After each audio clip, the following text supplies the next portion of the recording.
ਅੱਜ ਸਾਡੇ ਨਾਲ ਦੇਵ ਮਾਨ ਹੋਣਗੇ। ਬਹੁਤੇ ਲੋਕਾਂ ਦਾ ਸੁਪਨਾ ਹੁੰਦਾ ਕਿ ਵਿਧਾਨ ਸਭਾ ਦੇ ਅੰਦਰ ਜਾ ਕੇ ਲੋਕਾਂ ਦੇ ਮਸਲਿਆਂ ਦੀ ਆਵਾਜ਼ ਚੁੱਕਣੀ ਹੈ। ਨੀਚੋਂ ਊਚ ਕਰੇ ਮੇਰਾ ਗੋਬਿੰਦ, ਬਿਨਾਂ ਸੱਚੇ ਪਾਤਸ਼ਾਹ ਦੀ ਕਿਰਪਾ ਤੋਂ ਇੱਥੇ ਪਹੁੰਚਣਾ ਬਹੁਤ ਮੁਸ਼ਕਲ ਹੈ। ਕੱਚਿਆਂ ਘਰਾਂ 'ਚ ਪੈਦਾ ਹੋਇਆ, ਸੰਘਰਸ਼ ਕੀਤਾ, ਦਿਹਾੜੀਆਂ ਕੀਤੀਆਂ ਨੇ, ਲੇਬਰ ਕੀਤੀ ਹੈ, ਸਿੰਗਰ ਬਣੇ, ਐਕਟਰ ਬਣੇ, ਕੈਨੇਡਾ ਗਏ, ਰੇਡੀਓ ਹੋਸਟ ਬਣੇ, ਸਮਾਜ ਸੇਵੀ ਬਣੇ, ਫਿਰ ਰਾਜਨੀਤੀ ਦੇ ਵਿੱਚ ਆ ਗਏ, ਹੁਣ MLA ਬਣੇ। ਜਦੋਂ ਇਹ ਸਫ਼ਰ ਸ਼ੁਰੂ ਕੀਤਾ ਸੀ ਕਦੇ ਸੋਚਿਆ ਸੀ ਕਿ MLA ਵੀ ਬਣਨਾ ਹੈਗਾ ਜਾਂ ਬਚਪਨ ਦੇ ਵਿੱਚ ਸੁਪਨੇ ਕੁਝ ਹੋਰ? ਬਚਪਨ 'ਚ ਸੁਪਨਾ ਤਾਂ ਇਹ ਸੀ ਕਿ ਮੈਂ ਆਰਟਿਸਟ ਬਣਾ। BA ਮੇਰੀ ਅਧੂਰੀ ਰਹਿ ਗਈ। ਸੰਘਰਸ਼ ਜ਼ਿਆਦਾ ਸੀ, ਦਿਨ ਬਹੁਤ ਮਾੜੇ ਸੀਗੇ, ਗਰੀਬੀ ਕਰਕੇ ਉਹ ਫੀਸਾਂ ਨਹੀਂ ਭਰ ਸਕੇ ਅਤੇ ਉਹ ਵਿੱਚ ਹੀ ਰਹਿ ਗਈ। ਅਤੇ ਹੁਣ ਮੈਂ MLA ਬਣਨ ਤੋਂ ਬਾਅਦ ਮੈਂ ਹੁਣ ਆਪਣੀ BA ਜਿਹੜੀ ਹੈ MLA ਹੁਣ ਬਣਿਆ। MLA ਜਾਣੀ ਕਿ ਮੇਰਾ ਲਾਸਟ ਈਅਰ BA ਦਾ MLA ਬਣਨ ਤੋਂ ਬਾਅਦ ਮੈਂ ਪੂਰਾ ਕੀਤਾ। ਕਿਰਾਏ ਦਾ ਮਕਾਨ ਆ, ਉਹਦੇ ਵਿੱਚ ਰਹਿਣ ਦਾ ਕੀ ਫੰਡਾ ਹੈਗਾ? ਇੱਥੇ ਆਪਣਾ ਘਰ ਨਹੀਂ? ਨਹੀਂ, ਮੇਰੇ ਕੋਲ ਆਪਣਾ ਘਰ ਹੈ ਨਹੀਂ। ਮੈਂ ਸ਼ੁਰੂ ਤੋਂ ਇੱਥੇ ਕਿਰਾਏ 'ਤੇ ਰਹਿਣਾ। ਇਹ ਸੁਪਨਾ ਸੀਗਾ ਕਿ ਇੱਕ ਆਰਟਿਸਟ ਵੀ ਬਣਨਾ, ਉਹ ਮੌਕਾ ਵੀ ਮਿਲਿਆ, ਤੁਸੀਂ ਉਹ ਵੀ ਚੀਜ਼ਾਂ ਕੀਤੀਆਂ। ਚਲੋ MLA ਬਣ ਕੇ ਹਰੇਕ ਚੀਜ਼ ਨੋਟਿਸ ਹੁੰਦੀ ਹੈ। ਜਦੋਂ ਆਰਟਿਸਟ ਸੀਗੇ ਉਦੋਂ ਕੋਈ ਸੁਣਦਾ ਨਹੀਂ ਸੀ, ਉਦੋਂ ਪੈਸੇ ਦੇ ਕੇ ਐਡਵਰਟਾਈਜ਼ਮੈਂਟ ਕਰਾਉਣੀ ਪੈਂਦੀ ਸੀ। ਫੁਰਨਾ ਫੁਰਿਆ ਕੋਈ ਹੁਣ ਤੱਕ? ਮੈਂ ਇੱਕ ਲਿਖਿਆ ਸੀਗਾ, ਮੈਂ ਗੀਤ ਇੱਕ ਕਿ ਜ਼ਿੰਦਗੀ ਦਾ ਲੰਮਾ ਪੈਂਡਾ ਹੱਸ ਕੇ ਲੰਘਾਈ ਜਾ, ਜ਼ਿੰਦਗੀ ਦਾ ਲੰਮਾ ਪੈਂਡਾ ਹੱਸ ਕੇ ਲੰਘਾਈ ਜਾ, ਆਉਂਦੀਆਂ ਮੁਸੀਬਤਾਂ ਜੋ ਖਿੜੇ ਮੱਥੇ ਲਾਈ ਜਾ। ਮੈਂ ਇਹਨੂੰ ਪੂਰਾ ਕੰਪੋਜ਼ ਕਰਕੇ ਇਹਦਾ ਮਿਊਜ਼ਿਕ ਵਗੈਰਾ ਬਣਾ ਕੇ ਇਹਨੂੰ ਬਣਾਵਾਂਗੇ। ਕੈਨੇਡਾ ਦੀ ਧਰਤੀ ਤੇ ਜਦੋਂ ਬੰਦਾ ਜਾਂਦਾ ਤਾਂ ਸੰਗ ਮੈਨੂੰ ਲੱਗਦਾ ਕਿ ਇੰਡੀਆ ਛੱਡ ਕੇ ਜਾਂਦਾ, ਉੱਥੇ ਹਰੇਕ ਕੰਮ ਕਰਨਾ ਪੈਂਦਾ। ਤੁਸੀਂ ਜਦੋਂ ਗਏ ਪਹਿਲੀ ਵਾਰ ਕੀ ਮਹਿਸੂਸ ਕੀਤਾ ਅਤੇ ਕਿਹੜੇ ਕੰਮ ਕਰਨੇ ਪਏ? ਪਰਮ ਮਿੱਤਰ ਮੇਰਾ ਬੱਬੂ ਮਾਨ ਹੋਰੀ, ਉਹਨਾਂ ਦਾ ਗਾਣਾ ਹਿੱਟ ਹੋਇਆ ਸੀ ਪਿੰਡ ਪਹਿਰਾ ਲੱਗਦਾ। ਉਹਨਾਂ ਦੀ ਕੈਸਟ ਆਈ ਸੀਗੀ ਅਤੇ ਜਸਬੀਰ ਜੱਸੀ ਦਿਲ ਲੈ ਗਈ ਕੁੜੀ ਗੁਜਰਾਤ ਦੀ, ਅਸੀਂ ਇਕੱਠੇ ਸੰਘਰਸ਼ ਕੀਤਾ। ਜਦੋਂ ਵਾਪਸ ਆਇਆ ਏਅਰਪੋਰਟ 'ਤੇ ਮੈਂ ਭੁੱਬਾ ਮਾਰ ਕੇ ਰੋ ਪਿਆ। ਜਦੋਂ ਮੈਂ ਫਰਕ ਦੇਖਿਆ ਮੈਂ ਕਿਹਾ ਸੱਚੇ ਪਾਤਸ਼ਾਹ ਇੰਨਾ ਪੱਖਪਾਤ ਕਿਉਂ? ਵੀਅਤਨਾਮ ਤੋਂ ਤੁਹਾਡੇ ਵਾਈਫ ਨੇ, ਇਹ ਸਬਬ ਕਿੱਦਾਂ ਬਣਿਆ? ਇਹ ਕਿਸ ਤਰੀਕੇ ਨਾਲ ਉਹਨਾਂ ਦੇ ਨਾਲ ਤੁਹਾਡਾ ਰਾਬਤਾ ਹੋਇਆ ਜਾਂ ਕਿਸ ਤਰੀਕੇ ਨਾਲ ਵਿਆਹ ਤੱਕ ਗੱਲ ਹੋਈ? ਇਹ ਮੇਰੇ ਮਿਸਿਸ ਜਿਹੜੇ ਆ, ਉਹਨਾਂ ਦਾ ਨਾਂ ਹੈ ਜੀ ਨਗਾ ਥਾਇਆ ਹੰਡੋਂਗ। ਇਹ ਵੀ ਜਿਮ ਆਉਂਦੇ ਹੁੰਦੇ ਸੀ। ਇੱਕ ਦਿਨ ਮੈਂ ਕੋਸੇ ਪਾਣੀ 'ਚ ਆਈ ਬੈਠੇ, ਬਸ ਆਪਣੇ ਖਿਆਲਾਂ 'ਚ ਸਾਹਮਣੇ ਤੁਰੇ ਆ ਰਹੇ ਸੀਗੇ। ਜਦੋਂ ਪਾਣੀ 'ਚ ਐਂਟਰ ਕੀਤਾ ਉਹਨਾਂ ਨੇ, ਮੈਂ ਕਿਹਾ ਸੱਚੇ ਪਾਤਸ਼ਾਹ ਦੇਖੋ ਵੀ ਕੈਸਾ ਕ੍ਰਿਸ਼ਮਾ ਵੀ ਦੇਖੋ, ਕੈਸੇ ਪਰਮਾਤਮਾ ਨੇ ਭਾਗ ਲਾਏ ਹੋਏ ਆ, ਦੇਖੋ ਕੈਸੇ ਲੋਕ ਨੇ। ਜਦੋਂ ਮੇਰੇ ਕੋਲ ਆਏ ਤਾਂ ਹਾਈ ਹੈਲੋ ਹੋਈ ਅਤੇ ਆਪਸ ਦੇ ਵਿੱਚ ਗੱਲਬਾਤ ਵਧੀ, ਨੰਬਰ ਐਕਸਚੇਂਜ ਹੋਏ ਅਤੇ ਬਸ ਪਤਾ ਨਹੀਂ ਲੱਗਿਆ ਕਦੋਂ ਛੋਟੀ ਜਿਹੀ ਮੁਲਾਕਾਤ ਤੇ ਬੜੇ ਗੂੜੇ ਰਿਸ਼ਤੇ 'ਚ ਬਦਲ ਗਈ। ਕੋਈ ਜਦੋਂ ਬਹਿ ਕੇ ਇੰਤਜ਼ਾਰ ਕਰਨਾ ਪੈਂਦਾ ਤਾਂ ਮੇਰੀ ਵਾਈਫ ਮੈਨੂੰ ਰਾਈਟ ਵੇ ਮੈਨੂੰ ਕਹਿੰਦੇ ਜੀ ਫਲਾਣਾ ਬੰਦੇ ਨੂੰ 10 ਮਿੰਟ ਹੋ ਗਏ ਇਹਨੂੰ ਵੇਟ ਕਰਦਿਆਂ ਨੂੰ, ਵੀ ਦਿਸ ਇਜ਼ ਨਾਟ ਗੁੱਡ। ਕੋਈ ਬੰਦਾ ਅਗਰ ਸੈਕਿੰਡ ਟਾਈਮ ਆ ਗਿਆ, 3 ਟਾਈਮ ਆ ਗਿਆ ਤਾਂ ਮੇਰੀ ਵਾਈਫ ਨੋਟਿਸ ਕਰਦੀ ਹੈ। ਉਹ ਕਹਿੰਦੀ ਵੀ ਇਹ ਬੰਦਾ 3 ਟਾਈਮ ਦਾ 2 ਟਾਈਮ ਆਇਆ, ਵਾਏ ਇਹਦਾ ਕੰਮ ਤੁਸੀਂ ਕਿਉਂ ਨਹੀਂ ਕਰ ਰਹੇ? ਮੈਨੂੰ ਸਵਾਲ ਕਰਦੀ ਹੈ। 7 ਦਿਨ ਹਫ਼ਤੇ ਦੇ ਮੈਂ ਲੋਕਾਂ ਨੂੰ ਮਿਲਦਾ ਬਿਨਾਂ ਬ੍ਰੇਕ। ਕਈ ਤਾਂ ਹੱਥ ਲਾ ਕੇ ਨਾ ਦੇਖ ਚੈੱਕ ਕਰਦੇ ਆ, ਕਹਿੰਦੇ ਵੀ ਪਹਿਲੀ ਵਾਰ MLA ਨੂੰ ਹੱਥ ਲਾਇਆ ਜੀ, ਵੀ MLA ਨੂੰ ਵੀ ਆਪਾਂ ਵੀ MLA ਇੱਦਾਂ ਦਾ ਹੁੰਦਾ ਜੀ।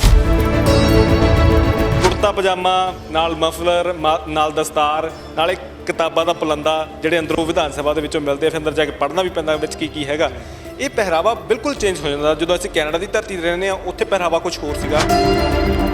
ਜਦੋਂ ਮੈਂ ਕੈਨੇਡਾ ਸੀ ਤਾਂ ਮੈਂ ਪੂਰਾ ਬ੍ਰੈਂਡਡ ਕੱਪੜੇ ਪਾਉਂਦਾ ਸੀ, ਬ੍ਰੈਂਡਡ ਚਸ਼ਮੇ, ਬ੍ਰੈਂਡਡ ਜੀਨਸ, ਬ੍ਰੈਂਡਡ ਟੀ-ਸ਼ਰਟ, ਪੂਰਾ ਕਲੀਨ ਸ਼ੇਪ ਐਨ ਪੂਰਾ ਹੀਰੋ, ਠੀਕ ਹੈ ਜੀ। ਅਤੇ ਜਦੋਂ ਮੈਂ ਪੋਲੀਟਿਕਸ ਦੇ ਵਿੱਚ ਆਇਆ ਤਾਂ ਫਿਰ ਮੈਨੂੰ ਲੱਗਿਆ ਕਿ ਨਹੀਂ ਯਾਰ, ਮੇਰੇ ਲੋਕ ਤਾਂ ਰੋਟੀ ਰੋਜ਼ੀ ਲਈ ਲੜ ਰਹੇ ਆ। ਮੈਂ ਫਿਰ ਆਪਣੇ ਕੁੜਤਾ ਪਜਾਮਾ ਸਵਾ ਕੇ ਮੈਂ ਆਪਣਾ ਦੇਸੀ ਸਟਾਈਲ ਬਿਲਕੁਲ ਰੱਖਿਆ, ਔਰ ਤਾਂ ਕਿ ਉਹਨਾਂ ਨੂੰ ਇਹ ਨਾ ਲੱਗੇ ਕਿ ਮੈਂ MLA ਹਾਂ ਜੀ। ਉਹਨਾਂ ਨੂੰ ਇਹ ਲੱਗੇ ਵੀ ਨਹੀਂ ਇਹ ਸਾਡਾ ਹੀ ਭਰਾ। ਨਾਂ ਲਿਖਿਆ ਹੋਵੇ ਜਾਂ ਕੋਈ ਮੇਰੀ ਕੋਈ ਮੂਰਤੀ ਬਣੀ ਹੋਵੇ ਜਾਂ ਕੀ ਹੈ, ਉਹ ਇਨੋਸੈਂਟ ਬੰਦਾ ਕਵੇ ਵੀ ਆਹ ਜਿਹੜਾ ਬੰਦਾ, ਇਹ ਬੰਦਾ ਕੈਂਟ ਸੀ, ਵੀ ਇਹਨੇ ਕੁਛ ਨਾ ਕੁਛ ਕੀਤਾ। ਬਸ ਇੰਨੀ ਕੁ ਤਮੰਨਾ ਹੈ ਜੀ।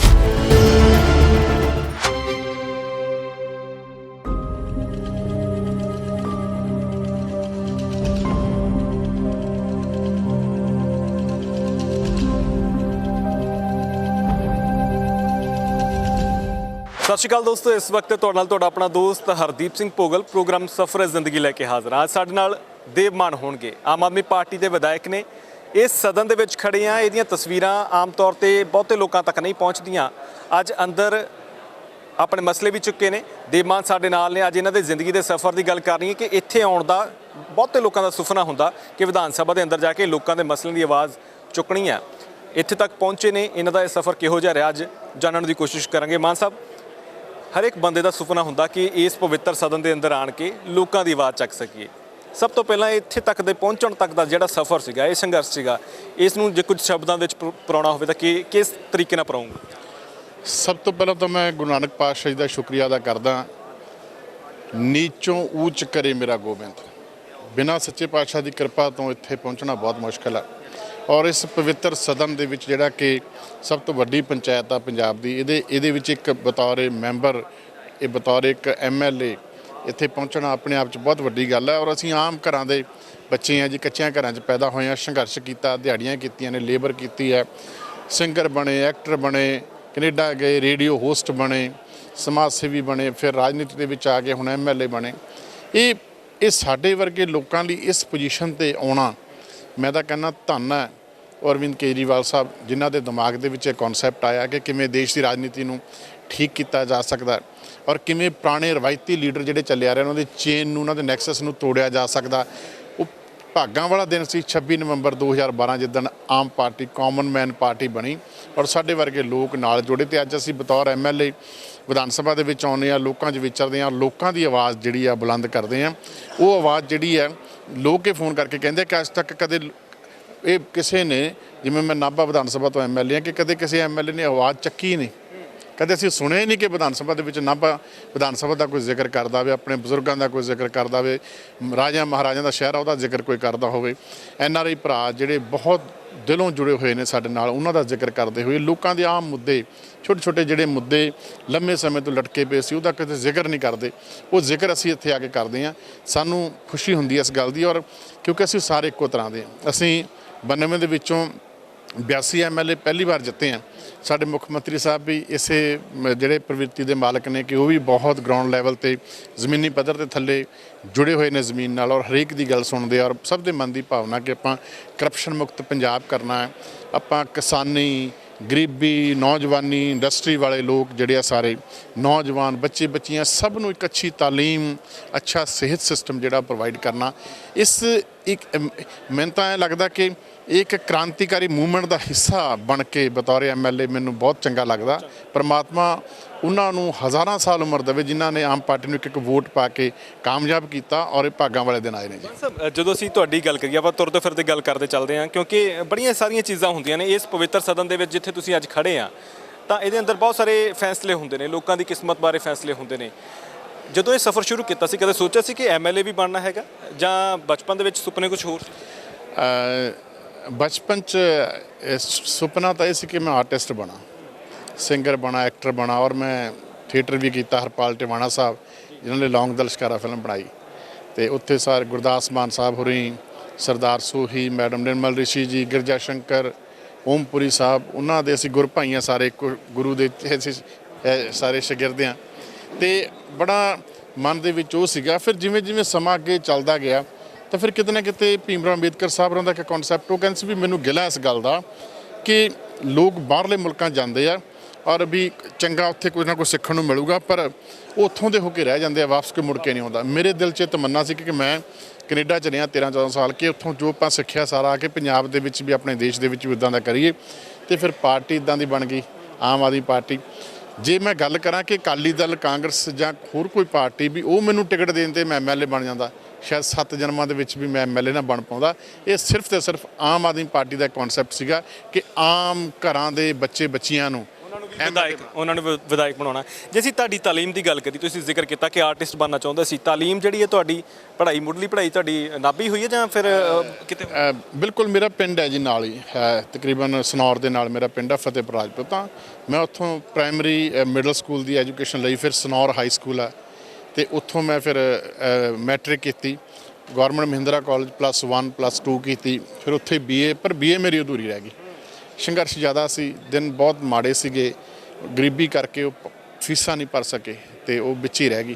ਅਤੇ ਹੁਣ ਮੈਂ MLA ਬਣਨ ਤੋਂ ਬਾਅਦ ਮੈਂ ਹੁਣ ਆਪਣੀ BA ਜਿਹੜੀ ਹੈ MLA ਹੁਣ ਬਣਿਆ। MLA ਜਾਣੀ ਕਿ ਮੇਰਾ ਲਾਸਟ ਈਅਰ BA ਦਾ MLA ਬਣਨ ਤੋਂ ਬਾਅਦ ਮੈਂ ਪੂਰਾ ਕੀਤਾ। ਅਤੇ ਮੈਂ BA ਜਿਹੜੀ ਆ ਲਵਲੀ ਯੂਨੀਵਰਸਿਟੀ ਤੋਂ ਕੀਤੀ ਹੁਣ ਕੰਪਲੀਟ, ਤੇ ਹੁਣ ਮੈਂ ਪੋਲੀਟੀਕਲ ਸਾਇੰਸ MA ਪਾਰਟ 1 ਕਰ ਰਿਹਾ। ਇੱਕ ਸਮੈਸਟਰ ਹੋ ਗਿਆ, ਦੂਜੇ ਸਮੈਸਟਰ ਦੇ ਹੁਣ ਐਗਜ਼ਾਮ ਹੋਣੇ ਆ ਜੀ। ਬਹੁਤ ਅਹਿਮ ਗੱਲ ਤੁਸੀਂ ਅੱਜ ਸਾਂਝੀ ਕੀਤੀ। ਮੈਨੂੰ ਲੱਗਦਾ ਕਿ ਸ਼ਾਇਦ ਇਹ ਆਮ ਤੌਰ ਤੇ ਪਤਾ ਹੀ ਨਹੀਂ ਹੋਊਗਾ ਲੋਕਾਂ ਨੂੰ ਕਿ ਇਸ ਤਰੀਕੇ ਨਾਲ ਵੀ ਜੇ ਬੰਦੇ ਦੇ ਪੜ੍ਹਾਈ ਦਾ ਅੰਦਰ ਕੀੜਾ ਹੋਵੇ ਤਾਂ ਉਹ ਕਿਸੇ ਵੇਲੇ ਵੀ ਕਿਸੇ ਉਮਰ ਦੇ ਵਿੱਚ ਵੀ ਪੂਰਾ ਕੀਤਾ ਜਾ ਸਕਦਾ। ਹਾਂ ਬਿਲਕੁਲ, ਦੇਖੋ ਐਜੂਕੇਸ਼ਨ ਜਿਹੜੀ ਆ ਨਾ ਜੀ, ਪੜ੍ਹਾਈ ਇਕੱਲੀ ਨੌਕਰੀ ਵਾਸਤੇ ਨਹੀਂ ਹੁੰਦੀ। ਪੜ੍ਹਾਈ ਇੱਕ ਤਾਲੀਮ ਆ, ਪੜ੍ਹਾਈ ਇੱਕ ਐਸਾ ਗੁਰ ਆ ਜਿਹੜਾ ਤੁਹਾਨੂੰ ਜ਼ਿੰਦਗੀ ਜਿਉਣਾ ਸਿਖਾਉਂਦਾ। ਪੜ੍ਹਾਈ ਇੱਕ ਐਸਾ ਇਲਮ ਆ ਜਿਹੜਾ ਤੁਹਾਨੂੰ ਬਹੁਤ ਸਾਰੀ ਨੌਲੇਜ ਜਿਹੜੀ ਇਕੱਠੀ ਕਰਕੇ ਦਿੰਦਾ। ਪੜ੍ਹਾਈ ਇੱਕ ਐਸਾ ਇਲਮ ਆ ਜਿਹੜਾ ਦੂਜਿਆਂ ਦੇ ਤਜਰਬੇ ਜਦੋਂ ਤੁਸੀਂ ਕਿਤਾਬਾਂ ਦੇ ਰੂਪ 'ਚ ਉਹਨਾਂ ਨੂੰ ਪੜ੍ਹਦੇ ਹੋ ਤੇ ਤੁਹਾਡੀ ਇੱਕ ਸਿਲੇਬਸ ਦਾ ਹਿੱਸਾ ਹੁੰਦੇ ਨੇ, ਤਾਂ ਤੁਹਾਨੂੰ ਬਹੁਤ ਕੁਝ ਸਿੱਖਣ ਨੂੰ ਮਿਲਦਾ। ਤੇ ਬੇਸ਼ੱਕ ਮੈਂ ਕੋਈ ਨੌਕਰੀ ਨਹੀਂ ਲੈਣੀ, ਉਮਰ ਵੀ ਲੰਘ ਗਈ ਹੈ ਨੌਕਰੀ ਦੀ, ਪਰ ਕਿਤੇ ਨਾ ਕਿਤੇ ਸਿੱਖਣ ਦੀ ਬੜੀ ਤਾਂਘ ਹੈ। ਮੈਂ MA ਕਰ ਰਿਹਾ, ਨੈਕਸਟ ਈਅਰ MA ਕੰਪਲੀਟ ਕਰਕੇ ਫਿਰ ਮੈਂ PhD ਕਰੂੰਗਾ ਜੀ ਪੋਲੀਟੀਕਲ ਸਾਇੰਸ ਦੇ ਉੱਪਰ। ਉਸ ਤੋਂ ਬਾਅਦ PhD ਵੀ ਕਰਨੀ ਹੈ, ਜਾਣੀ ਕਿ ਅਸੀਂ ਇਹ ਵੀ ਕਹਿ ਸਕਦੇ ਕਿ ਆਉਣ ਵਾਲੀ ਜਲਦੀ ਸਾਨੂੰ ਇਹ ਵੀ ਸੁਣਨ ਨੂੰ ਮਿਲੂਗਾ ਕਿ ਡਾਕਟਰ ਦੇਵਮਾ।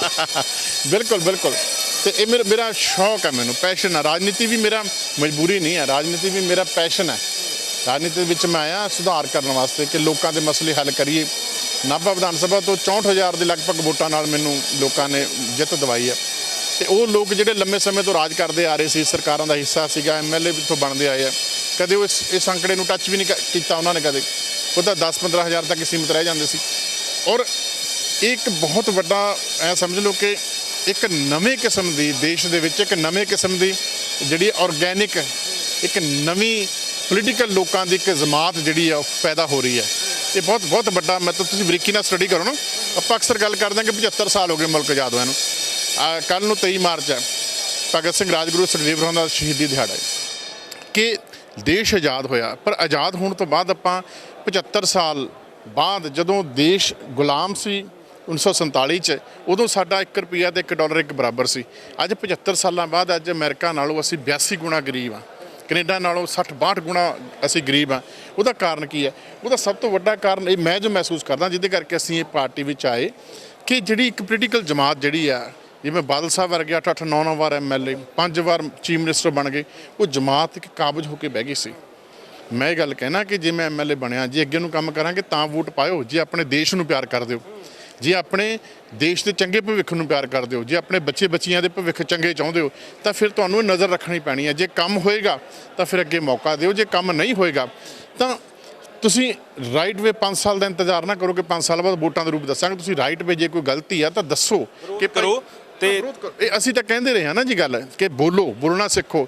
ਜੇ ਕੋਈ ਕਮੀ ਪੇਸ਼ੀ ਹੈ ਤਾਂ ਤੁਸੀਂ ਬੋਲੋ, ਉਹ ਕਮੀ ਪੇਸ਼ੀ ਠੀਕ ਹੋਏਗੀ। ਠੀਕ ਹੈ, ਅੱਜ ਮੇਰੇ 'ਚ 1000 ਕਮੀਆਂ ਹੋ ਸਕਦੀਆਂ, ਪਰ ਉਹਨੂੰ ਠੀਕ ਕਰਨ ਦੀ ਕੋਸ਼ਿਸ਼ ਕਰਾਂਗੇ। ਇਸੇ ਕਰਕੇ ਤਾਂ ਰਾਜਨੀਤੀ 'ਚ ਆਏ ਹਾਂ, ਇਸੇ ਕਰਕੇ ਤਾਂ ਰਾਜ ਦੀ ਸੇਵਾ ਕਰਨ ਦਾ ਇਹ ਜਿਹੜਾ ਸੁਭਾਗ ਪ੍ਰਾਪਤ ਹੋਇਆ ਜੀ। ਧੀਮਾਨ ਜੀ, ਇੱਕ ਬੜੀ ਅਹਿਮ ਚੀਜ਼ ਜਿਵੇਂ ਤੁਸੀਂ ਜ਼ਿਕਰ ਕਰ ਰਹੇ ਸੀ ਕਿ ਸੁਪਨਾ ਸੀਗਾ ਕਿ ਇੱਕ ਆਰਟਿਸਟ ਵੀ ਬਣਨਾ, ਉਹ ਮੌਕਾ ਵੀ ਮਿਲਿਆ, ਤੁਸੀਂ ਉਹ ਵੀ ਚੀਜ਼ਾਂ ਕੀਤੀਆਂ ਨੇ। ਇਹ ਜਦੋਂ ਪੜ੍ਹਾਈ BA ਵਿੱਚ ਛੱਡਣੀ ਪੈ ਗਈ ਤਾਂ ਉਸ ਤੋਂ ਬਾਅਦ ਜਿਹੜਾ ਥੀਏਟਰ ਦੇ ਨਾਲ ਮੋਹ ਪਿਆ ਜਾਂ ਇੱਧਰਲੇ ਪਾਸੇ ਕਲਾਕਾਰੀ ਪਾਸੇ ਮੋਹ ਪਿਆ, ਇਹਦੇ ਪਿੱਛੇ ਕਿਸ ਦਾ ਹੱਥ ਜਾਂ ਕੌਣ ਰਾਹਗੀਰ ਬਣਿਆ ਤੁਹਾਡਾ? ਮੇਰੇ ਫਾਦਰ ਸਾਹਿਬ ਹੋਰੀ, ਤੁਸੀਂ ਪਿੱਛੇ ਜੇ ਵੀਡੀਓ ਵੀ 2018 ਦੀ ਵੀਡੀਓ ਮੈਂ ਇੱਕ ਲਾਈਵ ਪਾਈ ਹੋਈ ਸੀਗੀ। ਉਹ ਹੁਣ ਚਲੋ MLA ਬਣ ਗਏ, ਹਰੇਕ ਚੀਜ਼ ਨੋਟਿਸ ਹੁੰਦੀ ਹੈ। ਜਦੋਂ ਆਰਟਿਸਟ ਸੀਗੇ ਉਦੋਂ ਕੋਈ ਸੁਣਦਾ ਨਹੀਂ ਸੀ, ਉਦੋਂ ਪੈਸੇ ਦੇ ਕੇ ਐਡਵਰਟਾਈਜ਼ਮੈਂਟ ਕਰਾਉਣੀ ਪੈਂਦੀ ਸੀ। ਤੇ ਉਹ ਵੀਡੀਓ ਸ਼ੇਅਰ ਕੀਤੀ ਮੇਰੇ ਫਾਦਰ ਸਾਹਿਬ ਨਾਲ, ਇੱਕ 50 ਸਾਲ ਪੁਰਾਣਾ ਗੀਤ ਅਸੀਂ ਗਾ ਰਹੇ ਹਾਂ। ਮੇਰੇ ਫਾਦਰ ਸਾਹਿਬ ਖੁਦ ਲਿਖਦੇ ਨੇ ਔਰ ਖੁਦ ਗਾਉਂਦੇ ਨੇ। ਹੁਣ ਉਹ 88 ਸਾਲ ਦੇ ਨੇ ਤੇ ਮੇਰੇ ਫਾਦਰ ਸਾਹਿਬ ਨਾਲ ਤੁੰਬੀ ਨਾ ਸੀ ਉਹ ਗੀਤ, ਸਟੂਡੀਓ ਸਾਡਾ ਆਪਣਾ, ਉੱਥੇ ਗਾਇਆ ਮੈਂ। ਤੇ ਮੇਰੇ ਫਾਦਰ ਸਾਹਿਬ ਵੀ ਸਾਡੇ ਬਲੱਡ 'ਚ ਹੈ ਜੀ। ਜਿਹੜਾ ਇਹ ਹੈ ਨਾ ਗਾਉਣ ਦਾ ਜਿਹੜਾ ਉਹ ਬਲੱਡ ਦੇ ਵਿੱਚ ਹੀ ਹੈ, ਐਕਟਿੰਗ ਬਲੱਡ ਦੇ ਵਿੱਚ ਹੀ ਹੈ ਜੀ।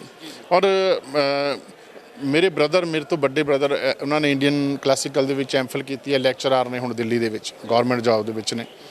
ਤੇ ਇੱਕ ਬ੍ਰਦਰ ਮੇਰਾ ਛੋਟਾ KD ਸਿੰਘ ਹੈ ਜੀ, ਮਿਊਜ਼ਿਕ ਡਾਇਰੈਕਟਰ ਹੈ, ਉਹ ਮਿਊਜ਼ਿਕ ਕਰਦਾ, ਸਟੂਡੀਓ ਅਸੀਂ ਆਪਣਾ ਲਾਇਆ ਹੈ। ਅਸੀਂ ਤਕਰੀਬਨ ਸਾਰੇ 2 ਭੈਣਾਂ ਤੇ 6 ਭਰਾ ਸੀ। ਅਸੀਂ ਤਕਰੀਬਨ ਸਾਰੇ ਹੀ ਗਾ ਲੈਂਦੇ ਹਾਂ ਜੀ, ਸਾਰੀ ਸੁਰ 'ਚ। ਜਿੱਦਾਂ ਅੱਗੇ ਅਕਸਰ ਜ਼ਿਕਰ ਹੁੰਦਾ ਸੀ, ਕਹਿੰਦੇ ਕਿ ਪੰਜਾਬ ਦੀ ਗੱਲ ਕਰੋ ਤਾਂ ਪੰਜਾਬ ਦੀ ਮਿੱਟੀ 'ਚ ਪਤਾ ਨਹੀਂ ਕੀ ਹੈ ਕਿ ਹਰੇਕ ਵਿਅਕਤੀ ਦੀ, ਦੂਜੇ ਤੀਜੇ ਵਿਅਕਤੀ ਦੀ ਆਵਾਜ਼ ਸੁਰੀਲੀ ਹੈ। ਵੈਸੇ ਤਾਂ ਜਿਹੜੀ ਸਾਡੀ ਗੁਰਬਾਣੀ ਵੀ ਹੈ ਨਾ ਜੀ, ਗੁਰੂ ਗ੍ਰੰਥ ਸਾਹਿਬ ਮਹਾਰਾਜ ਦੇ ਵਿੱਚ ਜਿੰਨੀ ਗੁਰਬਾਣੀ ਦਰਜ ਆ ਸਾਰੀ, ਉਹ ਸਾਰੀ ਰਾਗਾਂ ਦੇ ਉੱਪਰ ਆਧਾਰਿਤ ਹੈ। ਜਿਹੜਾ ਅਸੀਂ ਬੋਲਦੇ ਵੀ ਹਾਂ, ਇਹ ਵੀ ਇੱਕ ਰਾਗ ਹੈ ਜੀ। ਇਹ ਬੋਲਣਾ ਵੀ ਸਾਡਾ ਇੱਕ ਰਾਗ ਹੈ, ਕਿਹੜੇ ਸੁਰ 'ਚ ਅਸੀਂ ਬੋਲ ਰਹੇ ਹਾਂ। ਇਹ ਤਾਂ ਬੋਡੀ ਸਾਡੀ ਜਿਹੜੀ ਹੈ ਨਾ, ਜਿਵੇਂ ਸੁਰ ਦਾ ਸੰਬੰਧ ਸਾਡੇ, ਜਿਵੇਂ ਐ ਸਮਝ ਲਓ ਕਿ ਇੱਕ ਤਾਲ, ਇੱਕ ਸੁਰ, ਇੱਕ ਲੈ, ਇਹ ਸਾਡੀ ਜ਼ਿੰਦਗੀ ਦਾ ਪਾਰਟ ਹੈ। ਜਦੋਂ ਤੁਸੀਂ ਟਰੈਕ ਤੋਂ ਨਾ, ਜਿਵੇਂ ਘੋੜਾ ਹੁੰਦਾ, ਘੋੜਾ ਕਹਿੰਦੇ ਜੇ ਉਹਦਾ ਕਦਮ ਨਾ ਮਿਲੇ ਨਾ ਜੀ, ਉਹਦਾ ਕਦਮ ਇੱਕ ਅੱਗੇ ਪਿੱਛੇ ਹੋ ਜਾਂਦਾ, ਘੋੜੇ ਦੀ ਡੈਥ ਹੋ ਜਾਂਦੀ ਹੈ। ਸੋ ਇਨਸਾਨ ਜਿਹੜਾ ਨਾ ਜੀ, ਇਨਸਾਨ ਦੀ ਲਾਈਫ ਦੇ ਵਿੱਚ ਵੀ ਇੱਕ ਸਮੂਥਨੈਸ, ਇੱਕ ਰਵਾਨਗੀ, ਇੱਕ ਰੂਹਾਨੀਪਨ, ਗੁਰਬਾਣੀ ਪੜ੍ਹ ਕੇ, ਗੁਰਬਾਣੀ ਸੁਣ ਕੇ, ਚੰਗਾ ਕਰਮ ਕਰਕੇ, ਲੋਕਾਂ ਦੀ ਸੇਵਾ ਕਰਕੇ ਔਰ ਸੱਚ ਬੋਲ ਕੇ, ਕਿਸੇ ਦਾ ਭਲਾ ਕਰਕੇ ਜਿਹੜੀ ਉਹ ਰਵਾਨਗੀ ਆਉਂਦੀ ਆ ਬਾਡੀ 'ਚ, ਉਹ ਕਾਬਲੇ ਤਾਰੀਫ ਹੁੰਦੀ ਹੈ ਜੀ। ਜਿਹੜਾ ਬੰਦਾ ਉਹਨੂੰ ਹੰਢਾ ਗਿਆ, ਸਮਝ ਲਓ ਸਾਰਾ ਕੁਝ ਪਾ ਗਿਆ। ਕਿ ਪਰਿਵਾਰ ਤੋਂ ਹੀ ਇਹ ਗੁਰ ਮਿਲਿਆ, ਤਾਂ ਉਹ ਗੁਰ ਇਸੇ ਤਰੀਕੇ ਨਾਲ ਸ਼ੌਂਕ ਦੇ ਵਜੋਂ ਤੁਸੀਂ ਨਾਲ ਹੀ ਰੱਖਿਆ ਹੋਇਆ ਹਲੇ ਵੀ। ਬਿਲਕੁਲ ਜੀ, ਬਿਲਕੁਲ। ਦੇਖੋ ਗਾਉਣਾ ਆਉਂਦਾ ਜੀ, ਮੈਂ ਕਦੇ ਵੀ ਗਾ ਸਕਦੇ ਹਾਂ ਜੀ। ਮੈਂ ਸੋਚਦਾ ਸੀ ਪੰਜਾਬ ਲਈ ਕੋਈ ਗੀਤ ਕਰੀਏ, ਠੀਕ ਹੈ ਨਾ, ਕੋਈ ਗੀਤ ਪੰਜਾਬ ਲਈ ਬਣਾਈਏ, ਕੋਈ ਅੱਛਾ ਚੜ੍ਹਦੀ ਕਲਾ ਵਾਲਾ ਗੀਤ, ਤੇ ਪੰਜਾਬ ਲਈ ਕੁਝ ਕਰੀਏ। ਤੇ ਮਨ ਦੇ ਵਿੱਚ ਬੜਾ ਉਹ ਹੁੰਦਾ ਜੀ, ਪਰ ਫੁਰਨਾ ਫੁਰਿਆ ਕੋਈ ਹੁਣ ਤੱਕ? ਮੈਂ ਇੱਕ ਲਿਖਿਆ ਸੀਗਾ ਮੈਂ ਗੀਤ ਇੱਕ, ਕਿ ਜ਼ਿੰਦਗੀ ਦਾ ਲੰਮਾ ਪੈਂਡਾ ਹੱਸ ਕੇ ਲੰਘਾਈ ਜਾ, ਜ਼ਿੰਦਗੀ ਦਾ ਲੰਮਾ ਪੈਂਡਾ ਹੱਸ ਕੇ ਲੰਘਾਈ ਜਾ, ਆਉਂਦੀਆਂ ਮੁਸੀਬਤਾਂ ਜੋ ਖਿੜੇ ਮੱਥੇ ਲਾਈ ਜਾ। ਮੈਂ ਇਹਨੂੰ ਪੂਰਾ ਕੰਪੋਜ਼ ਕਰਕੇ ਇਹਦਾ ਮਿਊਜ਼ਿਕ ਵਗੈਰਾ ਬਣਾ ਕੇ ਇਹਨੂੰ ਬਣਾਵਾਂਗੇ। ਪਰ ਸਭ ਤੋਂ ਵੱਡੀ ਜ਼ਿੰਮੇਵਾਰੀ ਬਤੌਰ MLA ਹੁਣ ਇਹ ਹੈ ਕਿ ਜਿਨ੍ਹਾਂ ਨੇ ਵੋਟਾਂ ਪਾ ਕੇ ਮੈਨੂੰ MLA ਬਣਾਇਆ, ਉਹਨਾਂ ਦੇ ਸੁਪਨਿਆਂ ਨੂੰ ਸਾਕਾਰ ਕਰਨਾ, ਉਹਨਾਂ ਦੇ ਸੁਪਨੇ ਨਾ ਟੁੱਟਣ, ਜਿਸ ਵਿਸ਼ਵਾਸ ਦੇ ਨਾਲ ਉਹਨਾਂ ਨੇ ਵੋਟ ਪਾਈ ਹੈ ਉਹਨਾਂ ਦਾ ਵਿਸ਼ਵਾਸ ਕਾਇਮ ਰੱਖਣਾ ਔਰ ਉਹਨਾਂ ਦੀ ਸੇਵਾ ਕਰਨਾ। ਮੈਂ ਕਹਿੰਦਾ ਇਸ ਤੋਂ ਵੱਡੀ ਸੇਵਾ ਕੋਈ ਨਹੀਂ। ਬਾਕੀ ਤਾਂ ਪਾਰਟ ਟਾਈਮ ਚੱਲਦਾ ਹੀ ਰਹਿਣਾ ਜੀ, ਪਰ ਸੱਚੇ ਪਾਤਸ਼ਾਹ ਨੇ ਏਡੀ ਵੱਡੀ ਕਿਰਪਾ ਕੀਤੀ ਹੈ, ਤੁਸੀਂ ਬਿਲੀਵ ਕਰੋਗੇ, ਬਹੁਤ ਕੱਚਿਆਂ ਘਰਾਂ 'ਚ ਵੱਡੇ ਹੋਏ ਆ। ਸਾਡੇ ਪਰਿਵਾਰ 'ਚ ਮੈਂ ਪਹਿਲਾ ਬੰਦਾ ਜਿਹੜਾ MLA ਬਣਿਆ। ਸਾਡੇ ਖਾਨਦਾਨ ਦੇ ਵਿੱਚ ਕਦੇ ਕੋਈ ਪੰਚਾਇਤ ਮੈਂਬਰ ਤੱਕ ਨਹੀਂ ਬਣਿਆ ਜੀ, ਬਿਲਕੁਲ ਨਾਨ ਪੋਲੀਟੀਕਲ ਫੈਮਿਲੀ ਹੈ ਜੀ। ਮੈਂ ਅੱਜ ਹੀ ਸਾਡੇ MLA ਸਾਹਿਬਾਨ ਬੈਠੇ ਸੀ, ਮੈਂ ਕਿਹਾ ਜੀ ਮੈਂ ਇਲੈਕਸ਼ਨ ਲੜੀ, 17 'ਚ ਲੜੀ, 22 'ਚ ਲੜੇ, MLA ਬਣ ਗਏ। ਆਪਾਂ ਕਹਿੰਦੇ ਰਾਜਨੀਤੀ, ਮੈਨੂੰ ਕਦੇ ਅੱਜ ਤੱਕ ਨਹੀਂ ਮਹਿਸੂਸ ਹੋਇਆ ਕਿ ਮੈਂ ਕਿਤੇ ਰਾਜਨੀਤੀ ਕੀਤੀ ਹੋਵੇ, ਜਾਂ ਰਾਜਨੀਤੀ ਕਹਿੰਦੇ ਕਿਹਨੂੰ ਹੈ ਜੀ। ਸਿਰਫ ਇੱਕ ਨੈਚੁਰਲ ਪੋਲੀਟਿਕਸ, ਨੈਚੁਰਲ ਸੁਭਾਅ। ਉਸ ਇੱਕ ਸਿਆਣੇ ਕਹਿੰਦੇ ਹੁੰਦੇ ਨਾ ਕਿ ਸਾਧੂ ਕਹੇ ਸਹਿ ਸੁਭਾਏ, ਪਰ ਸਾਧੂ ਕਾ ਕਿਹਾ ਵਿਰਥਾ ਨਾ ਜਾਏ। ਉਹ ਸੁਭਾਅ, ਇਸ ਤਰ੍ਹਾਂ ਦਾ ਆਪਣਾ ਪੱਖ ਜਿਹੜਾ ਸੱਚਾ ਸੁੱਚਾ ਹੋਵੇ, ਲੋਕਾਂ ਦੀ ਗੱਲ ਕਰਨ ਵਾਲਾ ਹੋਵੇ, ਲੋਕਾਂ ਦਾ ਭਲੇ ਬਾਰੇ ਹੋਵੇ, ਠੀਕ ਆ। ਦੇਰ ਸਵੇਰ ਹੋ ਜਾਂਦੀ ਹੈ ਜੀ ਕੰਮ 'ਚ, ਉਹ ਮੈਂ ਮੰਨਦਾ, ਤੇ ਉੱਦਾਂ ਦਾ ਸੁਭਾਅ ਬਣਾ ਕੇ ਜਿਹੜਾ ਉਹ ਕੰਮ ਕਰਨ ਦੀ ਕੋਸ਼ਿਸ਼ ਕਰ ਰਹੇ ਹਾਂ। ਕਿਤੇ ਵੀ ਨਹੀਂ ਮੈਨੂੰ ਲੱਗਿਆ ਕਿ ਮੈਂ ਕਦੇ ਝੂਠ ਬੋਲ ਕੇ ਕੋਈ ਵੋਟ ਲਈ ਹੋਵੇ, ਜਾਂ ਮੈਂ ਕਿਸੇ ਨੂੰ ਲਾਰਾ ਲਾਇਆ ਹੋਵੇ। ਮੇਰੇ ਦਫ਼ਤਰ ਦੇ ਵਿੱਚ ਵੀ ਜਿਹੜੇ ਆਉਂਦੇ ਨਾ, ਮੇਰਾ ਜਿਹੜਾ ਘਰ ਆ, ਮੈਂ ਕਿਰਾਏ ਤੇ ਰਹਿਣਾ ਜੀ ਬਤੌਰ MLA ਨਾਭੇ 'ਚ। ਮੈਂ ਕਿਰਾਏ ਤੇ ਰਹਿਣਾ, ਮੇਰੇ ਕੋਲ ਆਪਣਾ ਘਰ ਨਹੀਂ ਹੈ। ਆਫਿਸ ਜਿਹੜਾ ਜੀ ਸੰਗਤ ਲਈ ਖੋਲ੍ਹਿਆ ਹੈ, ਸਵੇਰੇ 10 ਤੋਂ 5 ਵਜੇ ਤੱਕ ਦਫ਼ਤਰ ਖੁੱਲ੍ਹਦਾ, ਸੰਡੇ ਆਫ ਹੁੰਦਾ। ਮੇਰੇ ਦਫ਼ਤਰ ਔਰ ਜਿਹੜਾ ਘਰ ਬੰਦਾ ਆ ਗਿਆ ਨਾ ਜੀ, ਉਹ ਮੇਰੇ ਦਫ਼ਤਰ ਤੇ ਮੇਰੇ ਘਰ ਨਹੀਂ ਆਇਆ। ਮੇਰਾ ਦਫ਼ਤਰ ਤੇ ਮੇਰਾ ਘਰ ਜਸਟ ਲਾਈਕ ਇੱਕ ਮੰਦਿਰ ਦੀ ਤਰ੍ਹਾਂ, ਕਿ ਜਿਹੜਾ ਉੱਥੇ ਆ ਗਿਆ ਉਹਨੂੰ ਸਕੂਨ ਮਿਲੇ, ਉਹਨੂੰ ਆਪਣਾਪਣ ਮਹਿਸੂਸ ਹੋਵੇ, ਉਹਨੂੰ ਲੱਗੇ ਕਿ ਮੈਂ ਜਿਸ ਕੰਮ ਲਈ ਆਇਆ ਸੀ ਘੱਟੋ ਘੱਟ ਮੇਰਾ ਕੁਛ ਤਾਂ ਬਣਿਆ ਜੀ। ਮਾਨ ਸਾਹਿਬ, ਬੜੀ ਅਹਿਮ ਗੱਲਾਂ ਪਤਾ ਲੱਗ ਰਹੀਆਂ ਅੱਜ, ਕਿਉਂਕਿ ਬਹੁਤ ਸਾਰੀਆਂ ਚੀਜ਼ਾਂ ਕਈ ਵੇਲੇ ਅਸੀਂ ਦੇਖਦੇ ਹਾਂ ਕਿ ਪੋਲਿਟਿਕਸ ਦੀਆਂ ਜ਼ਿਆਦਾ ਗੱਲਾਂ ਹੁੰਦੀਆਂ। ਇਸੇ ਕਰਕੇ ਅੱਜ ਤੁਹਾਡੇ ਨਾਲ ਇਹ ਪ੍ਰੋਗਰਾਮ ਦੇ ਜ਼ਰੀਏ ਅਸੀਂ ਗੱਲ ਸਾਂਝੀ ਕਰਨ ਦੀ ਕੋਸ਼ਿਸ਼ ਕਰ ਰਹੇ ਹਾਂ ਕਿ ਤੁਸੀਂ MA ਕਰ ਰਹੇ ਹੋ, ਉਸ ਤੋਂ ਬਾਅਦ ਗਾਣਾ ਇੱਕ ਪੰਜਾਬ ਦੇ ਹੱਕ ਦੇ ਵਿੱਚ ਗਾਣਾ ਕੱਢਣ ਦੀ ਵੀ ਤਿਆਰੀ ਚੱਲ ਰਹੀ ਹੈ। ਨਾਲ ਦੀ ਨਾਲ ਇਹ ਵੀ ਆ ਕਿ ਡਾਕਟਰ ਨਾਮ ਦੇ ਨਾਲ ਵੀ ਲਾਉਣਾ ਹੈਗਾ। ਬਹੁਤ ਸਾਰੀਆਂ ਚੀਜ਼ਾਂ ਨੇ, ਕਿਉਂਕਿ ਲੋਕੀ ਸਮੇਂ ਦੇ ਨਾਲ ਸ਼ੌਂਕ ਛੱਡ ਦਿੰਦੇ ਆ, ਤੇ ਤੁਸੀਂ ਉਹਨਾਂ ਨੂੰ ਵੀ ਨਾਲ ਰੱਖ ਰਹੇ ਹੋ। ਬੜੀ ਅਹਿਮ ਚੀਜ਼ ਹੋ ਜਾਂਦੀ ਇੱਥੇ। ਇੱਕ ਬੜੀ ਅਹਿਮ ਚੀਜ਼, ਜਦੋਂ ਜ਼ਿੰਦਗੀ ਦਾ ਇੱਕ ਪੱਖ, ਇੱਕ ਤਾਂ ਗਰੀਬੀ ਵਾਲਾ ਪੱਖ ਹੋ ਗਿਆ ਵੀ ਪਰਿਵਾਰ ਫੀਸ ਤੱਕ ਨਹੀਂ ਭਰ ਸਕਿਆ, ਇਸ ਕਰਕੇ ਇੰਨਾ ਦਿੱਕਤਾਂ ਦਾ ਸਾਹਮਣਾ ਹੋਇਆ। ਫਿਰ ਇਹ ਵੀ ਹੋਇਆ ਕਿ ਕੈਨੇਡਾ ਦੀ ਧਰਤੀ ਤੇ ਜਾਣ ਦਾ ਵੀ ਸਬੱਬ ਬਣਿਆ। ਬੇਸਿਕਲੀ ਨਾ ਕੈਨੇਡਾ 'ਚ ਚਲੇ ਗਏ ਜੀ, ਚੰਗੇ ਪੈਸੇ ਵਧੀਆ ਬਣਾਉਣ ਲੱਗ ਗਏ। ਬੇਸਿਕਲੀ ਗਰੀਬੀ ਕਿਹਨੂੰ ਮੰਨਦੇ ਆ ਜੀ? ਗਰੀਬੀ, ਮੈਂ ਕੱਚੇ ਘਰਾਂ 'ਚ ਰਹਿ ਕੇ ਸੰਘਰਸ਼ ਕਰਨ ਨੂੰ ਗਰੀਬੀ ਨਹੀਂ ਮੰਨਦਾ। ਮੈਂ ਗਰੀਬੀ ਇਸ ਨੂੰ ਨਹੀਂ ਮੰਨਦਾ ਕਿ ਤੁਹਾਡੇ ਕੋਲ ਪੈਸੇ ਨਹੀਂ। ਮੈਂ ਗਰੀਬੀ ਇਸ ਨੂੰ ਨਹੀਂ ਮੰਨਦਾ ਕਿ ਤੁਹਾਡੇ ਕੋਲ ਖਾਣ ਪੀਣ ਨੂੰ ਕੁਛ ਹੈ ਨਹੀਂ। ਨਹੀਂ, ਇਹ ਗਰੀਬੀ ਨਹੀਂ ਹੈ, ਇਹ ਹਾਲਾਤ ਹੁੰਦੇ ਆ, ਇਹ ਸਮੇਂ ਮੁਤਾਬਕ ਬਦਲਦੇ ਰਹਿੰਦੇ ਆ। ਗਰੀਬੀ ਹੁੰਦੀ ਆ ਜਦੋਂ ਤੁਹਾਡੀ ਸੋਚ ਜਿਹੜੀ ਆ ਉਹ ਨਕਾਰਾਤਮਕ ਹੋ ਜਾਵੇ, ਨੈਗੇਟਿਵ ਹੋ ਜਾਵੇ, ਵੀ ਮੈਂ ਕੁਛ ਨਹੀਂ ਕਰ ਸਕਦਾ। ਇਹ ਗਰੀਬੀ ਆ। ਅਮੀਰੀ ਕੀ ਆ? ਤੁਹਾਡੇ ਕੋਲੇ, ਮੇਰੇ ਫਾਦਰ ਸਾਹਿਬ ਇੱਕ ਗੱਲ ਕਹਿੰਦੇ ਹੁੰਦੇ ਆ, honesty is the best policy in the world. Honesty is the best policy in the world. ਇਮਾਨਦਾਰੀ ਸਭ ਤੋਂ ਵੱਡੀ ਨੀਤੀ ਹੈ। ਮੇਰੇ ਫਾਦਰ ਸਾਹਿਬ ਕਹਿੰਦੇ ਹੁੰਦੇ ਆ ਕਿ ਬੇਟਾ, ਜੇ ਤੁਸੀਂ ਇਮਾਨਦਾਰ ਹੋ, ਤੁਹਾਡੇ ਕੋਲ ਨਾ ਮਕਾਨ ਹੈ, ਨਾ ਦੁਕਾਨ ਹੈ, ਨਾ ਤੁਹਾਡੇ ਕੋਲ ਬਿਜ਼ਨਸ ਹੈ, ਨਾ ਕੋਈ ਪੈਸੇ ਹੈ, ਕੁਛ ਨਹੀਂ, ਪਰ ਤੁਸੀਂ ਇਮਾਨਦਾਰ ਹੋ, ਤਾਂ ਤੁਸੀਂ ਇੱਕ ਆਵਾਜ਼ ਮਾਰੋਗੇ, ਸਾਰੀ ਦੁਨੀਆ ਤੁਹਾਡੇ ਨਾਲ ਆ ਕੇ ਖੜੀ ਹੋ ਜਾਊਗੀ। ਜੇ ਤੁਸੀਂ ਬੇਈਮਾਨ ਹੋ, ਤੁਹਾਡੇ ਕੋਲ ਸਭ ਕੁਛ ਆ, ਪੈਸਾ, ਧਨ ਦੌਲਤ, ਉੱਚੇ ਮਕਾਨ, ਵੱਡੀਆਂ ਗੱਡੀਆਂ, ਸਭ ਕੁਛ ਹੈ, ਜੇ ਤੁਸੀਂ ਬੇਈਮਾਨ ਹੋ ਤਾਂ ਕਿਸੇ ਨੇ ਤੁਹਾਡਾ ਸਾਥ ਨਹੀਂ ਦੇਣਾ। ਜਿੱਦਾਂ ਹੀ ਕੁਰਸੀ ਗਈ ਤਾਂ ਨਾਲ ਹੀ ਤੁਹਾਡੀ ਸਾਰੀ ਬੁੱਕਤ ਜਿਹੜੀ ਆ ਖਤਮ ਹੋ ਜਾਏ। ਹਾਂ, ਬਿਲਕੁਲ। ਚਮਚੇ ਦੀ ਵੈਲਿਊ ਉਦੋਂ ਤੱਕ ਆ ਜਦੋਂ ਤੱਕ ਪਲੇਟ 'ਚ ਖਾਣਾ, ਜਿਵੇਂ ਖਾਣਾ ਖਤਮ ਹੋਇਆ ਪਲੇਟ 'ਚ, ਨਾਲ ਦੀ ਨਾਲ ਸਣੇ ਪਲੇਟ, ਚਮਚਾ ਸਿੱਧਾ ਡਸਟਬਿਨ 'ਚ, ਠੀਕ ਹੈ ਨਾ ਜੀ। ਸੋ ਇਹ ਇੱਕ ਲਾਈਫ ਜਿਹੜੀ ਆ ਨਾ ਜੀ, ਲਾਈਫ ਜਿਹੜੀ ਆ, ਇੱਕ ਇਮਾਨਦਾਰੀ ਨਾਲ ਆਪਣੇ ਕਿਰਦਾਰ ਨੂੰ ਅੱਗੇ ਵਧਾਉਣਾ, ਇਮਾਨਦਾਰੀ ਨਾਲ। ਮੈਨੂੰ ਕਈ ਵਾਰੀ ਸਾਥੀ ਮੇਰੇ ਕਹਿ ਦਿੰਦੇ ਆ, ਕਹਿੰਦੇ ਤੁਸੀਂ ਜੀ ਤੋੜ ਕੇ ਜਵਾਬ ਦੇ ਦਿੰਦੇ ਹੋ, ਵੀ ਤੁਸੀਂ ਸਮਝਾਉਣ ਲੱਗ ਜਾਂਦੇ ਹੋ ਵੀ ਇੱਦਾਂ ਨਹੀਂ, ਇੱਦਾਂ ਇੱਦਾਂ। ਮੈਂ ਕਿਹਾ ਜੀ ਮੇਰੀ ਗੱਲ ਸੁਣੋ, ਜੇ ਆਪਾਂ ਵੀ ਉਹੀ ਕਰਾਂਗੇ ਜਿਹੜੇ ਪਹਿਲਾਂ ਕਰਦੇ ਰਹੇ ਆ, ਫਿਰ ਉਹਨਾਂ ਤੇ ਸਾਡੇ 'ਚ ਕੀ ਫਰਕ ਹੈ? ਫਰਕ ਨਹੀਂ ਰਹਿ ਜਾਂਦਾ। ਬਿਲਕੁਲ। ਮੇਰੇ ਕੋਲ ਇੱਕ ਬਜ਼ੁਰਗ ਆਇਆ, ਬਜ਼ੁਰਗ ਆਇਆ ਕਹਿੰਦੇ ਜੀ ਇਦਾਂ ਦਾ ਕਰਕੇ ਸਾਡੀ ਲੜਾਈ ਹੋ ਗਈ ਆ, ਅਸੀਂ ਤੁਹਾਨੂੰ ਵੋਟਾਂ ਪਾਈਆਂ ਨੇ ਜੀ, ਪਰਚਾ ਕਰਾਓ। ਮੈਂ ਕਿਹਾ ਜੀ ਕੋਈ ਗੱਲ ਨਹੀਂ, ਮੈਂ ਕਹਿ ਦਿੰਦਾ ਉਹਨਾਂ ਨੂੰ ਵੀ ਔਨ ਮੈਰਿਟ ਜਿਹੜੀ ਬਣਦੀ ਹੈ ਗੱਲ, ਜਿਹਦਾ ਕਸੂਰ ਆ ਉਹਦੇ ਮੁਤਾਬਕ। ਪਹਿਲੀ ਗੱਲ ਤਾਂ ਮੈਂ ਕਿਹਾ ਤੁਸੀਂ ਬਹਿ ਕੇ ਸਮਝੌਤਾ ਕਰੋ। ਕਹਿੰਦੇ ਨਹੀਂ ਸਮਝੌਤਾ ਨਹੀਂ ਕਰਨਾ, ਕਹਿੰਦੇ ਵੀ ਇੱਕ ਮੁੰਡਾ ਉਹਦਾ ਨਾਂ ਵਿੱਚ ਐਡ ਕਰਾਓ। ਮੈਂ ਕਿਹਾ ਜੀ ਮੁੰਡਾ ਮਤਲਬ, ਕਹਿੰਦਾ ਜਿਹੜਾ ਦੂਜਾ ਬੰਦਾ ਉਹਦਾ ਇੱਕ ਮੁੰਡਾ। ਮੈਂ ਕਿਹਾ ਕਿੰਨੇ ਸਾਲ ਦਾ? ਕਹਿੰਦੇ 18 ਸਾਲ ਦਾ। ਮੈਂ ਕਿਹਾ ਵੀ ਤੁਸੀਂ ਉਹਦਾ ਨਾਂ ਕਿਉਂ ਪਾ ਰਹੇ ਹੋ? ਕਹਿੰਦਾ ਜੀ ਉਹਨੇ ਬਾਹਰ ਜਾਣਾ, ਮੈਂ ਬਾਹਰ ਨਹੀਂ ਜਾਣ ਦੇਣਾ। ਮੈਂ ਕਿਹਾ ਜੀ ਗਲਤ ਗੱਲ ਹੈ, ਇਹ ਗਲਤ ਗੱਲ ਹੈ। ਤੁਹਾਡੀ ਇਹ ਸੋਚ ਤੁਸੀਂ ਕਿੱਥੋਂ ਬਣਾ ਲਈ ਜੀ? ਤੁਸੀਂ ਕਿਸੇ ਦੇ ਬੱਚੇ ਦਾ ਭਵਿੱਖ ਖਰਾਬ ਕਰਨ ਦਾ ਬਾਰੇ ਕਿਵੇਂ ਸੋਚ ਲਿਆ? ਮੈਂ ਉਹਨੂੰ ਬਹੁਤ ਆਪਣੇ ਲਫ਼ਜ਼ਾਂ ਦੇ ਵਿੱਚ ਸਖਤੀ ਨਾਲ ਜਦੋਂ ਮੈਂ ਉਹਨਾਂ ਨੂੰ, ਤਾਂ ਉਹ ਬਜ਼ੁਰਗ ਨੇ 70 ਸਾਲ ਦੀ ਸੀ, ਉਹਨੇ ਰਿਅਲਾਈਜ਼ ਕੀਤਾ ਕਿ ਵਾਕਈ ਮੈਂ ਗਲਤ ਸੀਗਾ। ਇਹ ਚੀਜ਼ਾਂ ਹੁੰਦੀਆਂ ਰਹੀਆਂ ਨੇ, ਪਰ ਅਕਾਲੀ ਦਲ, ਕਾਂਗਰਸ, ਦੂਜੀਆਂ ਸਰਕਾਰਾਂ ਦੇ ਵਿੱਚ ਇਹ ਓਬਲਾਈਜ਼ ਕਰਦੇ ਸੀ ਭਾਈ ਸਾਹਿਬ, ਇਹ ਆਪ ਓਬਲਾਈਜ਼ ਕਰਦੇ ਸੀ ਵੀ ਲੜਾਈ ਪੈ ਗਈ। ਇਹਨਾਂ ਦੇ ਮੁਤਾਬਕ ਤਾਂ ਬਿਜ਼ਨਸ ਸੀਗਾ ਨਾ, ਇੱਕ ਲੋਕਾਂ ਦੀ ਲੜਾਈ ਝਗੜਾ ਅਕਾਲੀ ਦਲ ਕਾਂਗਰਸ ਵਾਲਿਆਂ ਦੀ ਬਿਜ਼ਨਸ ਸੀਗਾ ਵੀ ਦੋਨੇ ਧਿਰਾਂ ਤੋਂ, ਦੋਨੇ ਹੱਥ ਲੱਡੂ ਨੇ, ਦੋਨਾਂ ਧਿਰਾਂ ਦੇ ਵਿੱਚ ਪਹਿਲਾਂ ਤਾਂ ਝਗੜਾ ਕਰਾਓ, ਫਿਰ ਦੋਨਾਂ ਦੇ ਪਰਚੇ ਕਰਾਓ, ਫਿਰ ਬਿਠਾਓ, ਫਿਰ ਪੈਸੇ ਲਓ, ਸਮਝੌਤਾ ਕਰੋ, ਫਿਰ ਵੰਡ ਲਓ, ਤੇ ਬਾਅਦ 'ਚ ਆਸਾਨ ਦਿੱਤਾਓ ਕਿ ਤੁਹਾਡਾ ਸਮਝੌਤਾ ਕਰਾਤਾ, ਹੁਣ ਵੋਟਾਂ ਸਾਨੂੰ ਪਾਇਓ। This is the politics. ਇਹ ਲੋਕ ਕਰਦੇ ਸੀ, ਪਰ ਅਸੀਂ ਨਹੀਂ ਜੀ। ਅੱਜ ਤੱਕ ਅਸੀਂ ਵਿਧਾਨ ਸਭਾ ਨਾਭਾ ਦੇ ਵਿੱਚ ਕਿਸੇ ਤੇ ਕੋਈ ਨਜਾਇਜ਼ ਪਰਤਾ ਨਹੀਂ। ਜੋ ਕਰੇਗਾ ਸੋ ਭਰੇਗਾ। ਕੱਲ੍ਹ ਨੂੰ, ਅੱਜ ਮੈਂ ਐਮਐਲਏ ਹਾਂ, ਕੱਲ੍ਹ ਨੂੰ ਹੋਵਾਂ ਨਾ ਐਮਐਲਏ ਹੋਵਾਂ ਜੀ, ਪਰ ਮੈਂ ਐਸਾ ਕਰਮ ਕਰਾਂ ਕਿ ਮੈਨੂੰ ਇਸ ਚੀਜ਼ ਦੀ ਸੋਝੀ ਹੋਣੀ ਚਾਹੀਦੀ ਹੈ ਕਿ ਕੱਲ੍ਹ ਨੂੰ ਮੇਰੇ ਤੇ ਕੋਈ ਬੰਦਾ ਉਂਗਲ ਨਾ ਕੀ ਯਾਦ ਰੱਖਣ ਕਿ ਇੱਕ ਬੰਦਾ ਇਸ ਅਹੁਦੇ ਤੇ ਬੈਠਾ ਸੀਗਾ। ਮਾਨ ਸਾਹਿਬ, ਇੱਕ ਬੜੀ ਅਹਿਮ ਚੀਜ਼, ਜਿਵੇਂ ਆਪਾਂ ਕੈਨੇਡਾ ਦਾ ਜ਼ਿਕਰ ਕਰ ਰਹੇ ਸੀ, ਕੈਨੇਡਾ ਦੀ ਧਰਤੀ ਤੇ ਜਦੋਂ ਬੰਦਾ ਜਾਂਦਾ ਤਾਂ ਸੰਗ, ਮੈਨੂੰ ਲੱਗਦਾ ਕਿ ਇੰਡੀਆ ਛੱਡ ਕੇ ਜਾਂਦਾ, ਉੱਥੇ ਹਰੇਕ ਕੰਮ ਕਰਨਾ ਪੈਂਦਾ। ਤੁਸੀਂ ਜਦੋਂ ਗਏ ਪਹਿਲੀ ਵਾਰ ਕੀ ਮਹਿਸੂਸ ਕੀਤਾ ਤੇ ਕਿਹੜੇ ਕੰਮ ਕਰਨੇ ਪਏ ਉੱਥੇ? ਜਦੋਂ ਮੈਂ ਪਹਿਲੀ ਵਾਰ ਸਨ 2000 ਦੇ ਵਿੱਚ, ਮੈਨੂੰ ਯਾਦ ਆ, ਮੇਰਾ ਭਰਾ ਬਹੁਤ ਹੀ ਸਾਡਾ ਪਰਮ ਮਿੱਤਰ ਮੇਰਾ ਬੱਬੂ ਮਾਨ ਹੋਰੀ, ਉਹਨਾਂ ਦਾ ਗਾਣਾ ਹਿੱਟ ਹੋਇਆ ਸੀ ਪਿੰਡ ਪਹਿਰਾ ਲੱਗਦਾ, ਇਹਨਾਂ ਦੀ ਕੈਸਟ ਆਈ ਸੀਗੀ, ਤੇ ਜਸਬੀਰ ਜੱਸੀ ਦਿਲ ਲੈ ਗਈ ਕੁੜੀ ਗੁਜਰਾਤ ਦੀ, ਅਸੀਂ ਇਕੱਠੇ ਸੰਘਰਸ਼ ਕੀਤਾ।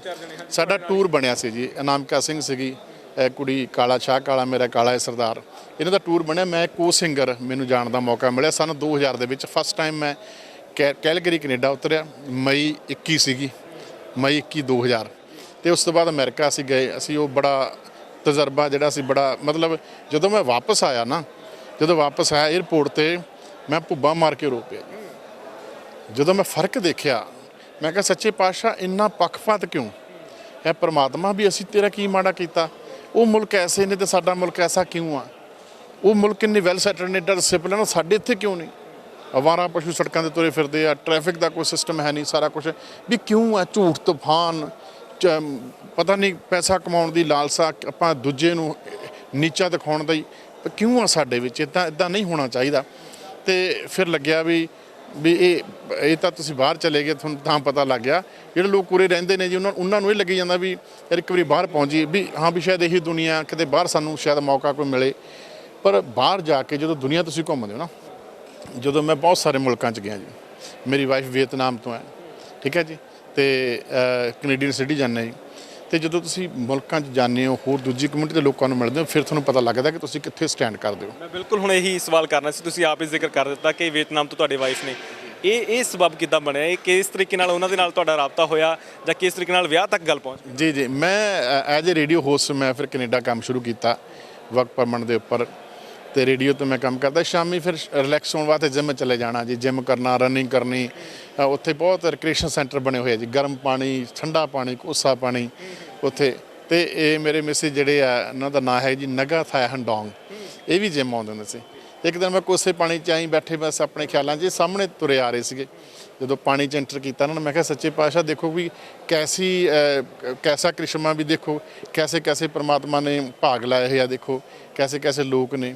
ਜਦੋਂ ਮੇਰੇ ਕੋਲ ਆਏ ਤਾਂ ਹਾਈ ਹੈਲੋ ਹੋਈ, ਤੇ ਆਪਸ ਦੇ ਵਿੱਚ ਗੱਲਬਾਤ ਵਧੀ, ਨੰਬਰ ਐਕਸਚੇਂਜ ਹੋਏ, ਤੇ ਬਸ ਪਤਾ ਨਹੀਂ ਲੱਗਿਆ ਕਦੋਂ ਛੋਟੀ ਜਿਹੀ ਮੁਲਾਕਾਤ ਤੇ ਬੜੇ ਗੂੜੇ ਰਿਸ਼ਤੇ 'ਚ ਬਦਲ ਗਈ।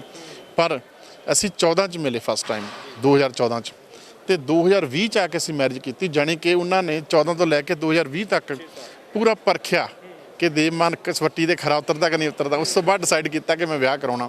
ਇੰਨੇ ਔਰਗੈਨਿਕ, ਇੰਨੇ ਸਾਫ਼ ਦਿਲ ਔਰ ਇੰਨੀ ਕ੍ਰਾਂਤੀਕਾਰੀ ਕੌਮ ਹੈ ਵੀਅਤਨਾਮ ਦੇ ਲੋਕ।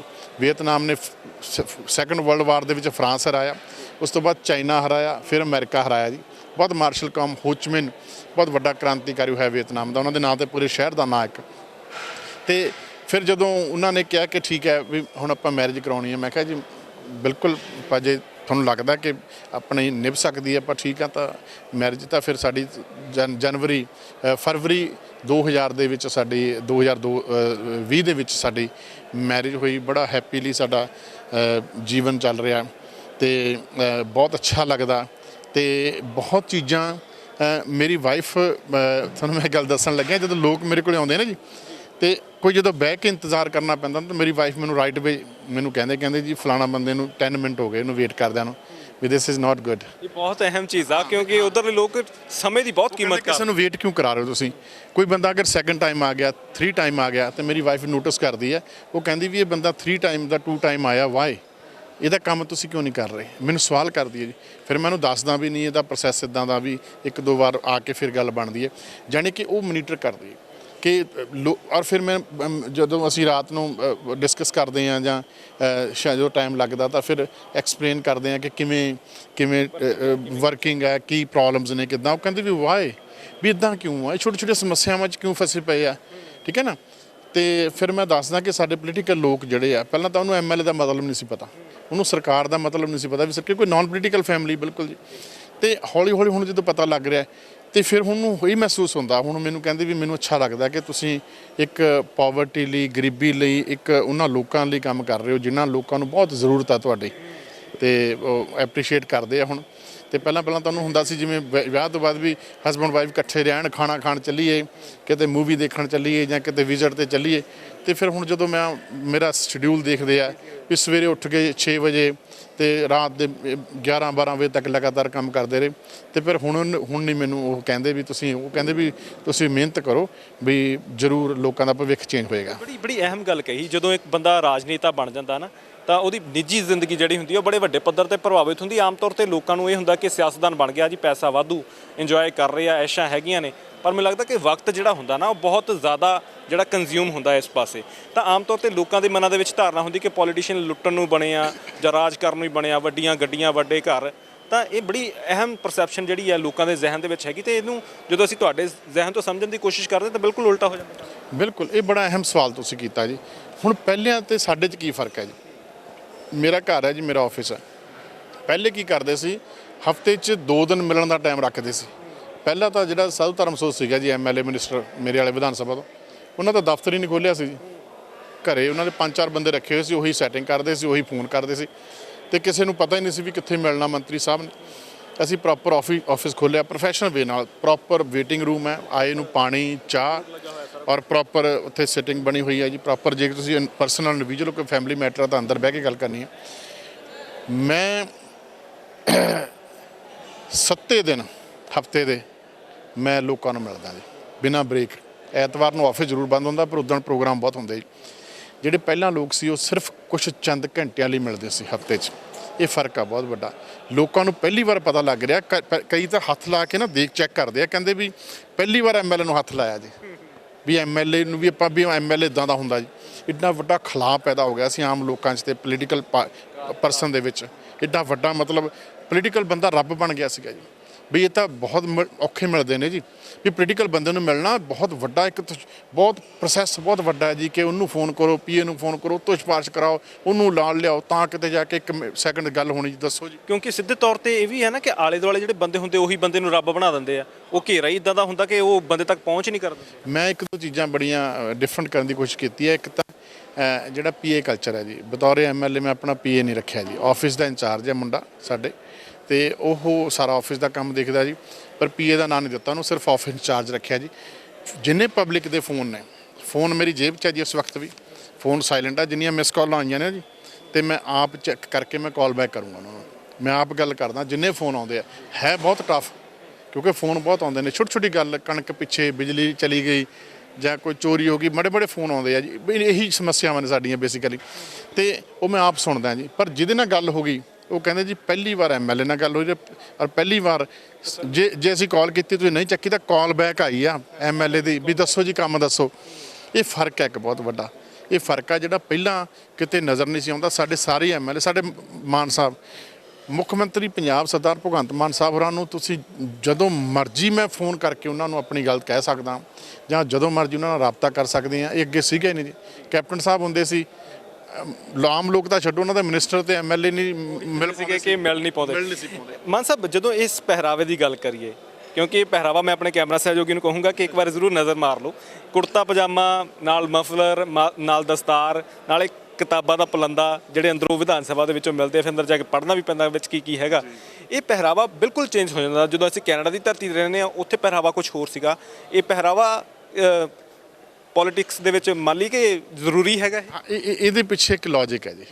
ਜਦੋਂ ਮੈਂ ਕੈਨੇਡਾ ਸੀ ਤਾਂ ਮੈਂ ਪੂਰਾ ਬ੍ਰਾਂਡਡ ਕੱਪੜੇ ਪਾਉਂਦਾ ਸੀ, ਬ੍ਰਾਂਡਡ ਚਸ਼ਮੇ, ਬ੍ਰਾਂਡਡ ਜੀਨਸ, ਬ੍ਰਾਂਡਡ ਟੀ-ਸ਼ਰਟ, ਪੂਰਾ ਕਲੀਨ ਸ਼ੇਪ ਐਨ ਪੂਰਾ ਹੀਰੋ, ਠੀਕ ਹੈ ਜੀ। ਤੇ ਜਦੋਂ ਮੈਂ ਪੋਲਿਟਿਕਸ ਦੇ ਵਿੱਚ ਆਇਆ ਤਾਂ ਫਿਰ ਮੈਨੂੰ ਲੱਗਿਆ ਕਿ ਨਹੀਂ ਯਾਰ, ਮੇਰੇ ਲੋਕ ਤਾਂ ਰੋਟੀ ਰੋਜ਼ੀ ਲਈ ਲੜ ਰਹੇ ਆ। ਮੇਰੇ ਲੋਕ ਤਾਂ ਇੱਕ ਕੱਚੇ ਮਕਾਨ ਦੇ ਹੱਦ ਤੱਕ ਪੈਸੇ ਨਹੀਂ ਮਿਲੇ, ਕਣਕ ਨਹੀਂ ਮਿਲੀ, ਪੈਨਸ਼ਨ ਨਹੀਂ ਮਿਲੀ, ਉਹਦੇ ਲੜ ਰਹੇ ਵੀ ਨਹੀਂ ਯਾਰ, ਮੈਂ ਵੀ ਇਹਨਾਂ ਵਰਗਾ ਹੀ ਬਣਨਾ। ਮੈਂ ਫਿਰ ਆਪਣੇ ਕੁੜਤਾ ਪਜਾਮਾ ਸਵਾ ਕੇ ਮੈਂ ਆਪਣਾ ਦੇਸੀ ਸਟਾਈਲ ਬਿਲਕੁਲ ਰੱਖਿਆ, ਔਰ ਤਾਂ ਕਿ ਉਹਨਾਂ ਨੂੰ ਇਹ ਨਾ ਲੱਗੇ ਕਿ ਮੈਂ ਐਮਐਲਏ ਹਾਂ ਜੀ। ਉਹਨਾਂ ਨੂੰ ਇਹ ਲੱਗੇ ਵੀ ਨਹੀਂ, ਇਹ ਸਾਡਾ ਹੀ ਭਰਾ, ਇਹ ਸਾਡਾ ਹੀ ਬੱਚਾ, ਠੀਕ ਹੈ ਨਾ। ਮੈਂ ਬਹੁਤ ਸਿੰਪਲ ਲੁੱਕ ਲੱਗੀ ਹੈ, ਮੈਂ ਹੀ ਰਹਿਣਾ ਜੀ, ਐਂ ਸਿੰਪਲ ਰਹਿਣਾ ਮੈਂ, ਠੀਕ ਹੈ ਨਾ ਜੀ। ਤੇ ਮੇਰੇ ਖਿਆਲ ਸਿੰਪਲੀ ਸਭ ਤੋਂ ਵੱਡਾ ਬ੍ਰਾਂਡ ਤਾਂ ਕੁੜਤਾ ਪਜਾਮਾ ਹੈ ਜੀ। ਇਸ ਤੋਂ ਵੱਡਾ ਬ੍ਰਾਂਡ ਮੈਨੂੰ ਦੱਸੋ ਕਿਹੜਾ ਜੀ? ਪੰਜਾਬੀ ਦਾ ਸਭ ਤੋਂ ਵੱਡਾ ਬ੍ਰਾਂਡ ਕੁੜਤਾ ਪਜਾਮਾ ਹੈ।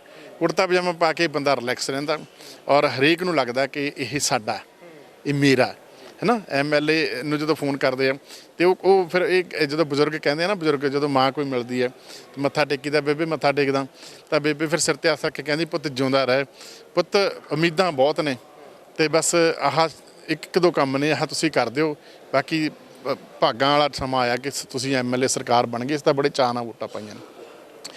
ਉਹ ਉਮੀਦ ਜਿਹੜੀ ਹੈ, ਕਈ ਵਾਰੀ ਇਸ ਤੋਂ ਡਰ ਵੀ ਲੱਗਦਾ, ਜ਼ਿੰਮੇਵਾਰੀ ਵੱਡੀ ਕਰ ਦਿੰਦੇ ਤੁਹਾਡੀ। ਵੱਡੀ ਲੱਗਦੀ ਹੈ ਕਈ ਵਾਰੀ, ਸਹਿਮ ਅੰਦਰੋਂ ਦਿਲ ਦੇ ਵਿੱਚ ਧੜਕਣ ਵੀ ਤੇਜ਼ ਹੁੰਦੀ ਹੈ ਵੀ ਬਹੁਤ ਜ਼ਿਆਦਾ ਉਮੀਦਾਂ ਨੇ, ਇਹ ਉਮੀਦਾਂ ਤੇ ਖਰੇ ਉਤਰਨਾ। ਪਰ ਬਾਬਾ ਬੁੱਲੇ ਸ਼ਾਹ ਕਹਿੰਦੇ, ਜਿਹਦੇ ਪੱਲੇ ਸੱਚ ਕੋਠੇ ਚੜ੍ਹ ਕੇ ਨੱਚ। ਜੇ ਤੁਹਾਡੇ ਪੱਲੇ ਸੱਚ ਹੈ ਨਾ ਜੀ, ਤਾਂ ਫਿਰ ਤੁਹਾਨੂੰ ਡਰਨ ਦੀ ਲੋੜ ਨਹੀਂ ਹੈ। ਔਰ ਲੋਕ ਵੀ ਚੀਜ਼ ਨੂੰ ਮਹਿਸੂਸ ਕਰਦੇ ਆ ਕਿ ਪੰਜਾਬੀ 'ਚ ਇੱਕ ਲਫ਼ਜ਼ ਆਉਂਦਾ ਕਿ ਦੋ ਪੈਰ ਘੱਟ ਤੁਰਨਾ ਪਰ ਤੁਰਨਾ ਮੜਕ ਦੇ ਨਾਲ। ਪੰਜਾਬ ਲਈ ਕੰਮ ਕਰਾਂਗੇ, ਸਮੇਂ ਨਾਲ ਕਰਾਂਗੇ, ਸਟੀਕ ਕਰਾਂਗੇ, ਪਾਏਦਾਰ ਕਰਾਂਗੇ, ਔਰ ਤੁਹਾਨੂੰ ਕਿਤੇ ਵੀ ਕੋਈ ਮਿਲਾਵਟ, ਕਿਤੇ ਵੀ ਕੋਈ ਨਜ਼ਰ ਨਹੀਂ ਆਏਗਾ। ਜਿੰਨੀ ਮੈਂ ਜੌਬਾਂ ਆ ਰਹੀਆਂ ਨੇ, ਕਿਤੇ ਕੋਈ ਸਿਫਾਰਿਸ਼ ਨਹੀਂ ਜੀ, ਮੈਰਿਟ ਦੇ ਆਧਾਰ 'ਤੇ ਕੰਮ ਹੋ ਰਿਹਾ ਪੰਜਾਬ ਦੇ ਵਿੱਚ। ਪਿਛਲੇ ਸਮੇਂ ਦੇ ਵਿੱਚ ਚਲੋ ਮੈਂ ਇਹ ਗੱਲ ਵਿੱਚ ਐਡ ਕਰਦਾ, ਜਿੰਨੀ ਭਰਤੀ ਹੋਈ ਹੈ ਜੀ, ਭਰਤੀ ਹੋਈ ਹੈ ਜਿਹਦੇ ਵਿੱਚ ਮੈਨੂੰ ਪਤਾ ਨਹੀਂ ਕਹਿਣੀ ਚਾਹੀਦੀ, ਗੱਲ ਨਹੀਂ ਕਹਿਣੀ ਚਾਹੀਦੀ, ਪਰ ਕਿਉਂਕਿ ਸਾਡੇ ਸਿਸਟਮ ਨਾਲ ਰਿਲੇਟਡ ਹੈ ਸਿੱਧੀ, ਤਾਂ ਉਹਦੇ ਵਿੱਚ ਬਹੁਤ ਸਾਰੀਆਂ ਸਿਫਾਰਸ਼ੀ ਪੋਸਟਾਂ 'ਤੇ ਉੱਪਰ ਬੰਦੇ ਰੱਖੇ ਹੋਏ ਨੇ ਜੀ, ਜਿਨ੍ਹਾਂ ਨੂੰ ਕੰਮ ਨਹੀਂ ਆਉਂਦਾ ਜੀ। ਕੰਮ ਨਾ ਆਉਣਾ ਔਰ ਆਮ ਲੋਕਾਂ ਨੂੰ ਉਹਦਾ ਸਫ਼ਰ ਕਰਨਾ ਪੈਣਾ, ਇੱਕ ਬਹੁਤ ਵੱਡਾ ਖਲਾਅ ਜੀ। ਇਹਦੇ ਨਾਲ ਕੰਮ ਵੀ ਸਫ਼ਰ ਕਰਦਾ, ਕੰਮ ਡਿਲੇ ਵੀ ਹੋ ਜਾਂਦਾ। ਜਦੋਂ ਮੈਨੂੰ ਗਾਣਾ ਹੀ ਨਹੀਂ ਆਉਂਦਾ ਜੀ, ਮੈਂ ਕਿਸੇ ਦੀ ਆਵਾਜ਼ ਲੈ ਕੇ ਆਟੋ ਟੋਨ ਲਾ ਕੇ ਗਾਣੇ ਰਿਲੀਜ਼ ਕਰ ਦੇਵਾਂ ਵੀ, ਤੇ ਮੈਨੂੰ ਲੋਕ ਕਹਿਣ ਵੀ ਆਹ ਫੜੋ ਜੀ 2 ਲੱਖ ਰੁਪਏ ਦਾ ਸ਼ੋਅ ਤੇ ਆ ਜਾਓ, ਗਾਉਣਾ ਮੈਨੂੰ ਆਉਂਦਾ ਨਹੀਂ ਜੀ। ਤੇ ਮੈਨੂੰ ਤੁਸੀਂ ਦੱਸੋ, ਜਦੋਂ ਉਹਨੂੰ ਪਤਾ ਲੱਗੇਗਾ 2 ਲੱਖ ਰੁਪਇਆ ਦੇਣ ਵਾਲੇ ਨੂੰ ਵੀ ਇਹ ਤਾਂ ਸਿੰਗਰ ਹੀ ਜਾਲੀ ਆ, ਉਹਦੇ ਮਨ ਤੇ ਕੀ ਬੀਤੇਗੀ ਜੀ। ਇਸੇ ਤਰੀਕੇ ਨਾਲ ਜਿਹੜਾ ਬੰਦੇ ਨੂੰ ਕੰਮ ਆਉਂਦਾ ਹੀ ਨਹੀਂ, ਉਹ ਸਿਫਾਰਸ਼ੀ ਆ, ਡਿਗਰੀ ਜਾਲੀ ਆ, ਠੀਕ ਹੈ ਨਾ ਜੀ।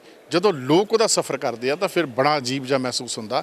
ਹੁਣ ਜਿਹੜੀ ਜਿੰਨੀ ਭਰਤੀ ਹੋ ਰਹੀ ਹੈ ਸਾਰੀ ਆਰਗੈਨਿਕ ਹੈ, ਮੈਰਿਟ ਦੇ ਆਧਾਰ 'ਤੇ ਹੈ, ਕਿਉਂਕਿ ਜੇ ਤੁਸੀਂ ਆਰਗੈਨਿਕ ਚੁਣੋਗੇ ਔਰ ਇਮਾਨਦਾਰ ਚੁਣੋਗੇ ਔਰ ਜਿਹਨੂੰ ਕੰਮ ਆਉਂਦਾ, ਪ੍ਰੋਫੈਸ਼ਨਲਿਜ਼ਮ ਦੇ ਵਿੱਚ ਸਕਿਲਡ ਵਾਲੇ ਲੋਕ ਚੁਣੋਗੇ, ਤਾਂ ਫਿਰ ਦੇਸ਼ ਦੀ ਤਰੱਕੀ ਔਰ ਪੰਜਾਬ ਦੀ ਤਰੱਕੀ ਹੋਣੀ ਲਾਜ਼ਮੀ ਹੈ। ਮਾਨ ਸਾਹਿਬ, ਅਸੀਂ ਇਸ ਵਕਤ ਜਿੱਥੇ ਖੜੇ ਆ, ਇਹ ਇਮਾਰਤ ਬਿਲਕੁਲ ਪੱਥਰ ਦੀ ਬਣੀ ਆ, ਪਰ ਇਸ ਪੱਥਰ ਦੀ ਇਮਾਰਤ ਦੇ ਵਿੱਚ ਲੋਕਾਂ ਦੀ ਕਿਸਮਤ ਦੇ ਫੈਸਲੇ ਹੁੰਦੇ ਨੇ, ਕਿਉਂਕਿ ਨੀਤੀਆਂ ਇੱਥੇ ਬਣਦੀਆਂ ਨੇ, ਉਹ ਨੀਤੀਆਂ ਫਿਰ ਪੰਜਾਬ ਦੇ ਵਿੱਚ ਲਾਗੂ ਹੁੰਦੀਆਂ ਨੇ, ਤੇ ਫਿਰ ਉਹਦੇ ਨਾਲ ਹੀ ਲੋਕਾਂ ਦੇ ਭਵਿੱਖ ਦਾ ਫੈਸਲਾ ਹੁੰਦਾ।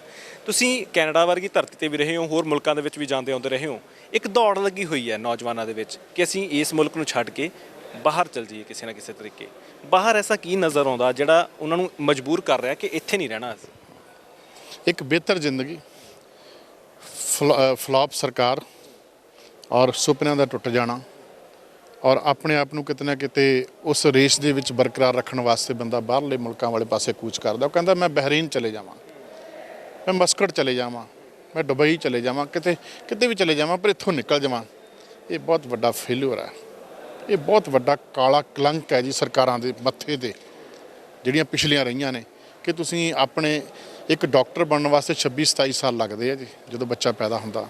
ਉਹ ਬੱਚੇ ਨੂੰ ਪਾਲਣਾ, ਉਹਨੂੰ ਟਿਊਸ਼ਨ ਪੜ੍ਹਾਉਣਾ, ਸਕੂਲ ਛੱਡ ਕੇ ਆਉਣਾ, ਫਿਰ ਡਿਗਰੀ ਮਿਹਨਤ ਕਰਕੇ ਪੈਸੇ ਇਕੱਠੇ ਕਰਕੇ ਉਹਨੂੰ ਡਾਕਟਰ ਬਣਾਉਣਾ।